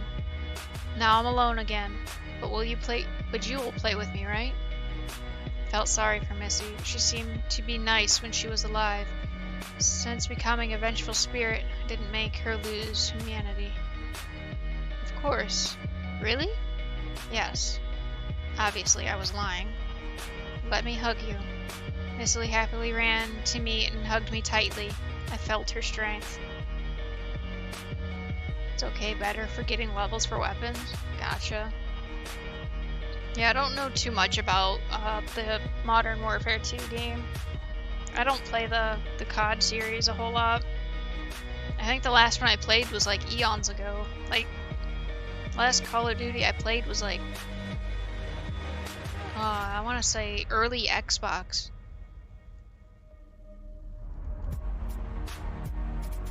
I guessed in a second the girl was going to break all of my bones and take me with her. She led me to the lawn with lots of toys and with the sun shining brightly. But Mr. Bubbles blocked the sunlight. The lawn became dark. Snow became in flakes, the filling of Mr. Bubbles. I'm sorry, really. She looked exactly like her. Before my sister became that monster, she was nice as Missy. But now she's a devil too, which I sold my soul. I didn't come to the bathroom, but I faked death, lying on the floor instead. This game you're playing is good, been wanting to play it? It's pretty good. I'm just having a hard time following some of the story. And my voice is starting to disappear from all the talking. But it is really good, I like it. I just wish I understood the connections a little bit better. It wasn't hard to do since the blood was everywhere. Is anyone alive? Nobody answered her. The bathroom door slowly opened, and I heard Grace's footsteps. She stopped nearby. She was looking at both my and Ella's bodies. Got that, bitch? She ran down the stairs. The door wasn't sealed, so Grace came up to it. I got up and ran to Grace. The girl jumped back in fear. I didn't want that shit. I didn't kill her. She did it herself. I just asked her to create a group. I didn't want us to be friends. I understand and I trust you, but this is over. Anna McRoyd appeared behind me. Her arms were cut by the strings, and she was trying to reach Grace. The girl screamed and rushed outside. I ran after her, and Anna disappeared. Obviously, she'd find Grace first. Now, after seeing Missy, I realized who my sister really was, and I believed less and less that she turned into the abomination that was eating souls. I killed lots of children's spirits, but this one was special. She was almost innocent as it ever could have been. When you're a spirit of revenge and vengeance, and vengeance is your main reason to exist. I went out into the cold night's forest with the flashlight. Grace's footsteps were hard to see and easy to lose. I was soon exhausted because so many things had happened and I haven't had a proper meal. Not like my little sister who had already eaten lots of stuff. Speak of the devil. But no, she didn't say anything. She kept silent. Seems like she didn't like talking. She didn't like talking after food. But when I stopped to catch my breath, my flashlight caught sight of something. A bag was hanging in the tree. I swear it was my sister's bag. A penguin with a button clasp. She liked this bag so much. It was our mom's present for her birthday, and after that, my parents and my sister died in a fateful accident. I try not to remember about it, and I feel really bad that she has become such a creature. But I'm glad that she lets me see my parents, at least. I remember how often we played hide and seek in the yard. Most often I was seeking her, but not that day. That day, the wind was swinging in the curtains of the mental hospital. She was the one who was searching, somewhere in the graveyard. She was standing over her grave, under the dry soil, was standing, facing the wall, and counting. And she found me and offered a deal. Do you want to see them, Ashley? I can show them to you. The wind suddenly became stronger and colder, and it whispered to me. Wow, you've been streaming for 3 hours. If only my internet could last that long. I usually stream like 5 hours, 4 to 5 hours on normal days. Today's gonna end up being a little early day because I have to go to the doctor's to get my ear looked at. But I will be back on tomorrow. I haven't figured out what I'm playing tomorrow, actually. I didn't even think about it. But I do post my schedule in my Discord, so I will be playing other games. This is the first game that I have played that is a visual novel. I usually don't play visual novels. It's kind of hard to say what I play on usual. I guess I'm just pretty much a variety streamer. I play pretty much anything and everything. Whatever catches my eye at that time. Ashley. And then once more, as if I didn't hear it for the first time, but the voice changed. It was louder. Ashley. It was a girlish voice, but not hers. That means it's a ghost. Anna, what do you need? Have you already slaughtered Grace? No, Ashley, it's me. My name used to be Lizzie. I froze. It's impossible. My sister now has a different voice. It's rough and hoarse. She is different. Is that you, bitch? Are you freaking kidding me? Jeez, what kind of words are these, sister? You need to wash your mouth. I knew her voice. That was Lizzie without any doubt. My little Lizzie. Your voice has changed. It's never changed. The Faceless took my voice and my name. Now I don't have a name, Ashley. She took everything. I couldn't say a word. I wanted to scream in pain. To blame everyone in this shitty world for all those murders that I had done were for nothing. And what if my parents are fake? What if they're just delusions? I've never thought that she is not my sister. I wanted to see my mom and dad too much, and this bitch used it to manipulate me. It was all for nothing. I was a murderer. I wanted to commit suicide, to pick up this heavy rock and smash my skull to pieces. Wait! We need to stop her. You're wrong. Nothing can be compared to your sufferings, but finally I have found you, and we can set our mom and dad free, and the rest of them. You mean the souls of the ones who were killed by sinners? The victims? I mean everybody. The sinners were victims too. It's all been planned from the beginning. They killed innocent people to become her food. Thank you for the newt newt. She made them kill. The Faceless exist beyond this world's time and rules. But how can we destroy her? We can't kill her, but we can save everyone. I can't stay here for long. Open the bag and take the linking object. I started crying, so I was rubbing my eyes until they became swollen. I opened the bag with wet fingers and took out a ring with a big diamond. Obviously it wasn't real. I gave it as a birthday present to my sister that doomed day. Then parents and her went downtown to buy something for the birthday feast, but I stayed home because of the fever.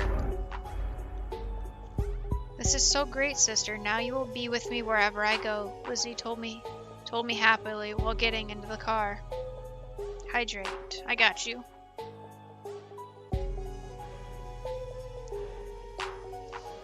Oh man.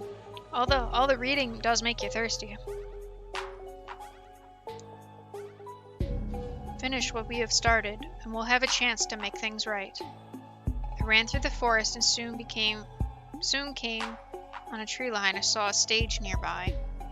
The moon was lit up like a projector. Grace and Anna were standing there, both of them holding microphones. Ladies and gentlemen, I'd love to represent our favorite singer. Looks like Grace couldn't run or say anything. She was coughing and splitting blood. I guess she doesn't have anything to say, but don't worry, ladies and gentlemen. For a moment, I thought someone was watching them for real. Anna stared straight into my eyes. All of you are here to listen to the beautiful Grace Huntington's voice, but unfortunately she has a sore throat, so she is not ready to sing now. Anna pretended that it was bad news, but immediately became happy. No, you can't refund the money for tickets. If you can't hear the voice of Grace Halling, I'll show it to you. And I'll play a solo on this wonderful guitar that Grace gifted me. Do you remember, honey? You were selling this wonderful thing in a sale because you couldn't play it. Yeah, the music in this is amazing. I love the music in this. Like, they definitely do a good job. But you could sing, and then I'd play it in all of your concerts. It was a great deal. A cold smile appeared on Anna's face. But I'm afraid the contract period is over since a long time ago. Anna tightened a loop around Grace's neck and pulled. The string tore her soft throat, and Anna pulled her hand into this bloody massacre. The girl was holding Grace's vocal cords that were shining in the moonlight like a disco ball. I ran to the stage, but Anna gave me the guitar herself. It was my best performance. I took the fingerboard more comfortably and smashed the guitar against the stage. It broke apart and tore the strings, played their last chord. For a moment, I felt myself like a famous rock musician. Maybe Anna herself would do the same after one of her concerts.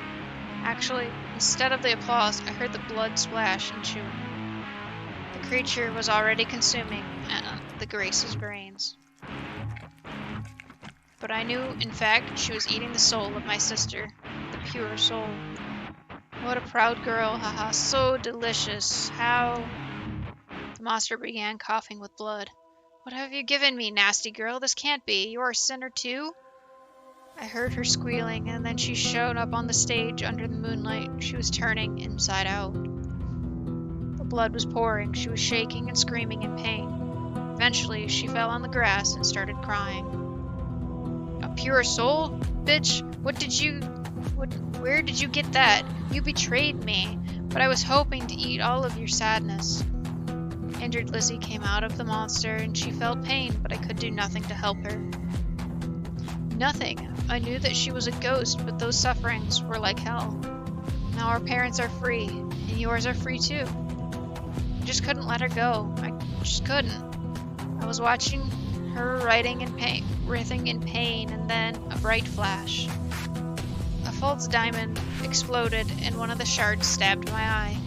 I closed it with my hand, and the warm blood spilling through my fingers. I felt sick and fainted. I opened my eyes. My eye. The other one hurt. The hole where it used to be hurt. It looks like it was gone now. I was looking down at the small pool of blood, which was all that was left of my eye. When I had opened the penguin bag, I found Lizzie's handkerchief. Good, I can use it to cover the wound. After bandaging myself, I looked around. I found myself in the same forest. Welcome back, Morpher. Thanks, sister. You're welcome. It just hurts so much, but we will bear this. I couldn't believe that I heard her. Lots of stuff happened to me, but it all seemed like a dream. My eye hole aches. I know how to deal with the faceless. What? What are you talking about? We have to go to the school, and fast. What school? Ours? The new one, but it's not that easy to enter. That's why we need to hurry. I feel like I'm going crazy. So you will feel right at home there.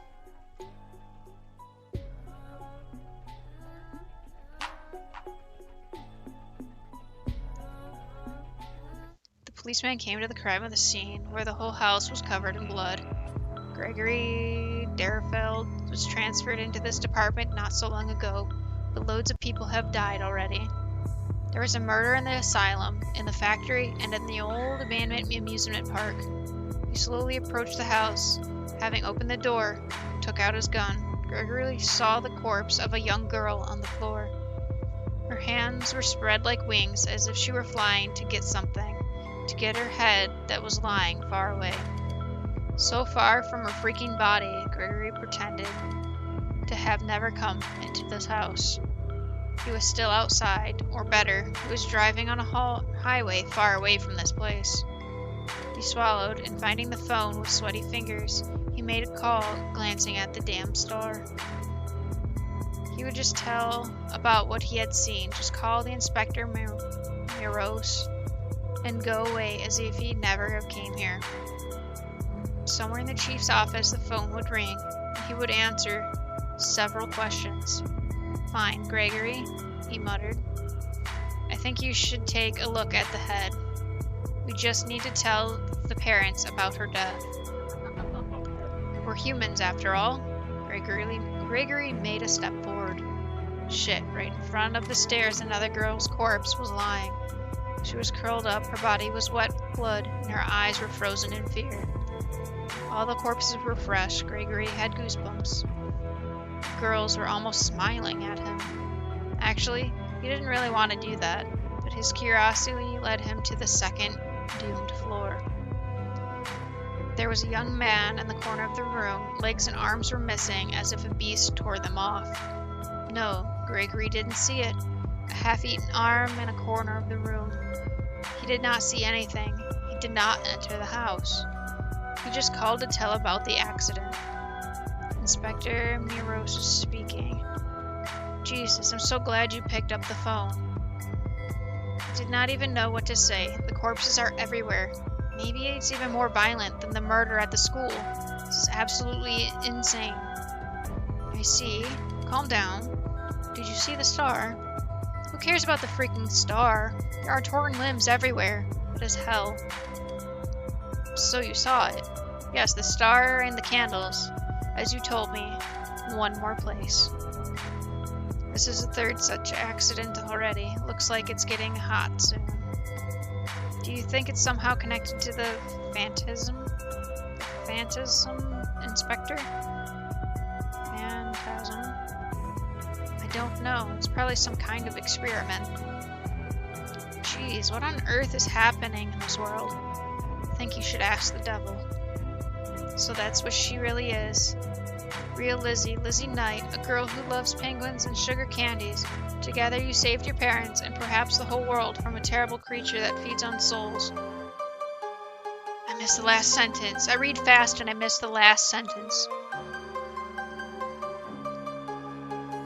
That's the whole thing, though. Thank you for the lyrics, Sonny. Thank you for hanging out.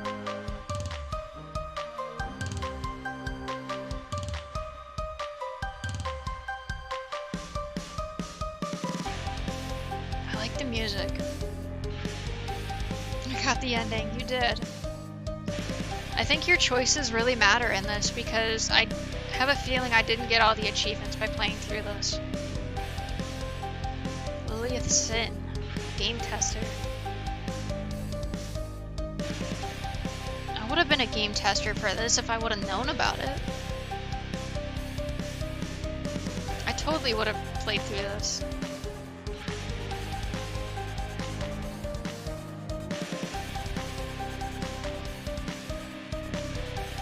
I definitely like the art style that they took, and I like the music. The story, okay, there you go, translation and translation editor. So there was translation.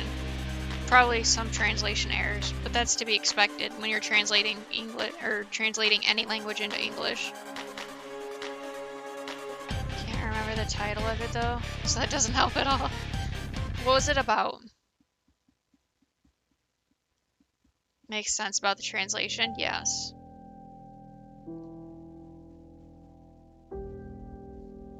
So I'm not gonna, I don't know. Let me try to find it. I don't know what to do because in order to see if there's other endings, I will have to... Oh, this is cool. You can see all the pictures. In order to see if there's any other endings, I'd have to replay the whole game. How do I exit the picture? Oh.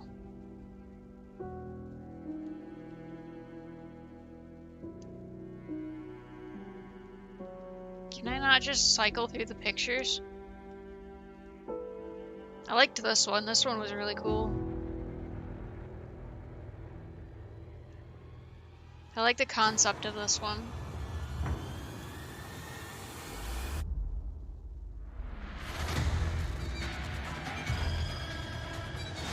Wait, I missed a picture? I missed a picture?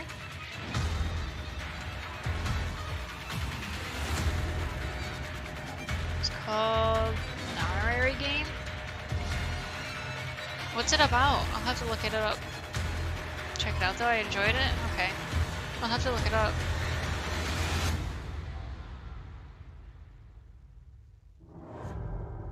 That's it?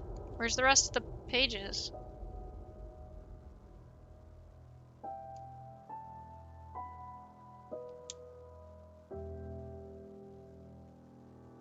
I missed a picture somewhere. There's no way that this is intentionally left black.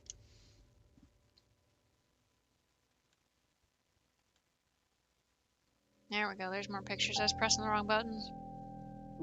Yeah, there's still blank ones. There's no way those were left there intentionally. And a lot more blank ones.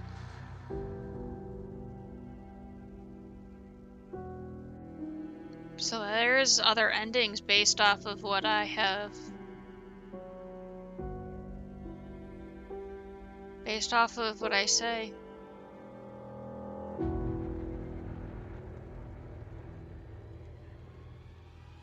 I'm curious to know more story then.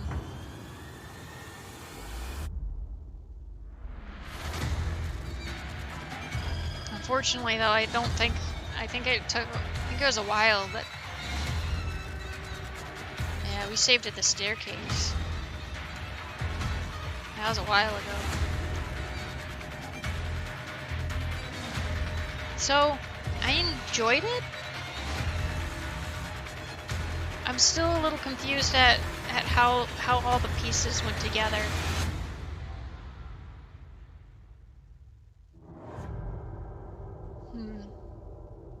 It's basically 9 people stuck on a ship, and they're a puzzle to escape. Point and click type of thing, and mystery thing too. Okay, I'll have to check it out.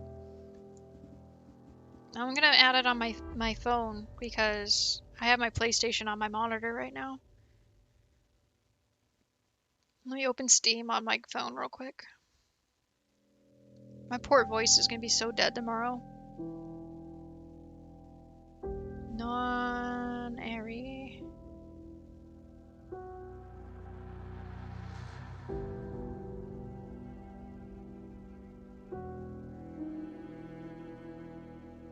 I'd say a Steam sale type thing though. Okay, that's fair.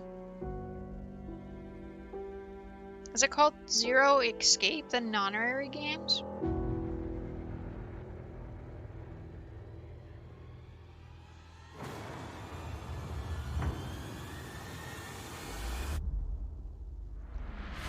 It looks like it's like a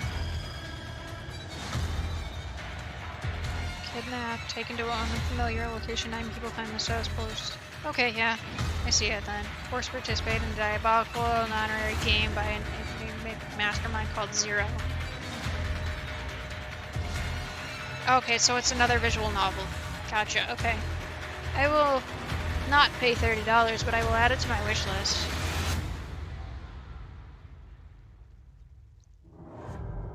Oh, my poor throat. Well, this is the only thing that I had planned for today. I only have like 20 minutes left. Like 5 or something, and it was a good price for it. Okay, I'll take a look at it. I'll keep an eye on it. I think for the sake of having to have to check in at doctor's appointment and whatnot before it gets too late, I'm probably gonna go ahead and end stream now. I do plan on streaming tomorrow, assuming I can talk tomorrow. I definitely have to not talk anymore because my poor voice is starting to crack.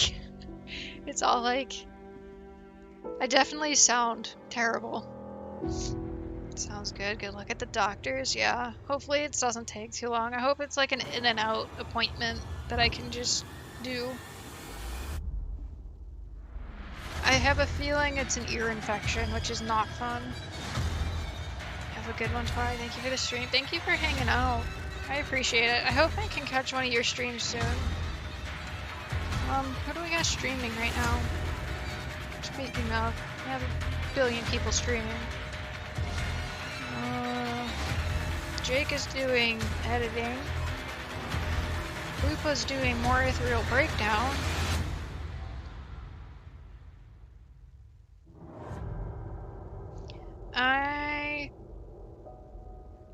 I can't not do it, guys. We're gonna go back to Lupa. We have to watch more ethereal breakdown. Discord link. How do I do that again? Discord. There we go. So if there's anybody here hanging out not in the Discord, there's my Discord link there down below. I post when I go live, my stream schedule, what I will be playing, any future games you want to see suggested and played on stream, there's a tab for that. If you make food, you want to share pictures of what you made, there's a tab for that. Music creation or just sharing music that you like in general, that can be posted in my Discord. Any art in general can also be posted in the Discord. It's pretty much a thing for everybody. So feel free to join there. I will be streaming hopefully tomorrow. I have no idea what I'll be playing, but I will update the Discord schedule. Yeah, I have no idea what to play. Assuming I can talk, I will be streaming tomorrow, but I'll let everybody know in the Discord. So if we can all hang out long enough so I can raid into Lupa, I would greatly appreciate it, so we can all go share some love. I would suggest turning down the volume when you raid, only because I don't know how loud their stream is going to be, and they're playing Doom. So it could be loud, I don't know. So, Luparandes.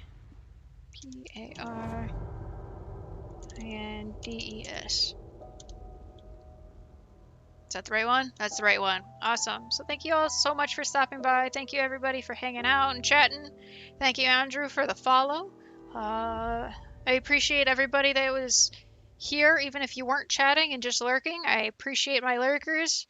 And I hope everybody has a great rest of their day. And I hope to see everybody tomorrow. If I am not on tomorrow, I will definitely be on Monday. So let's go show Lupa some love. Feel free to use any of the emotes that I have. I do have some follower emotes. But I will see everybody hopefully tomorrow. Thank you all for stopping by.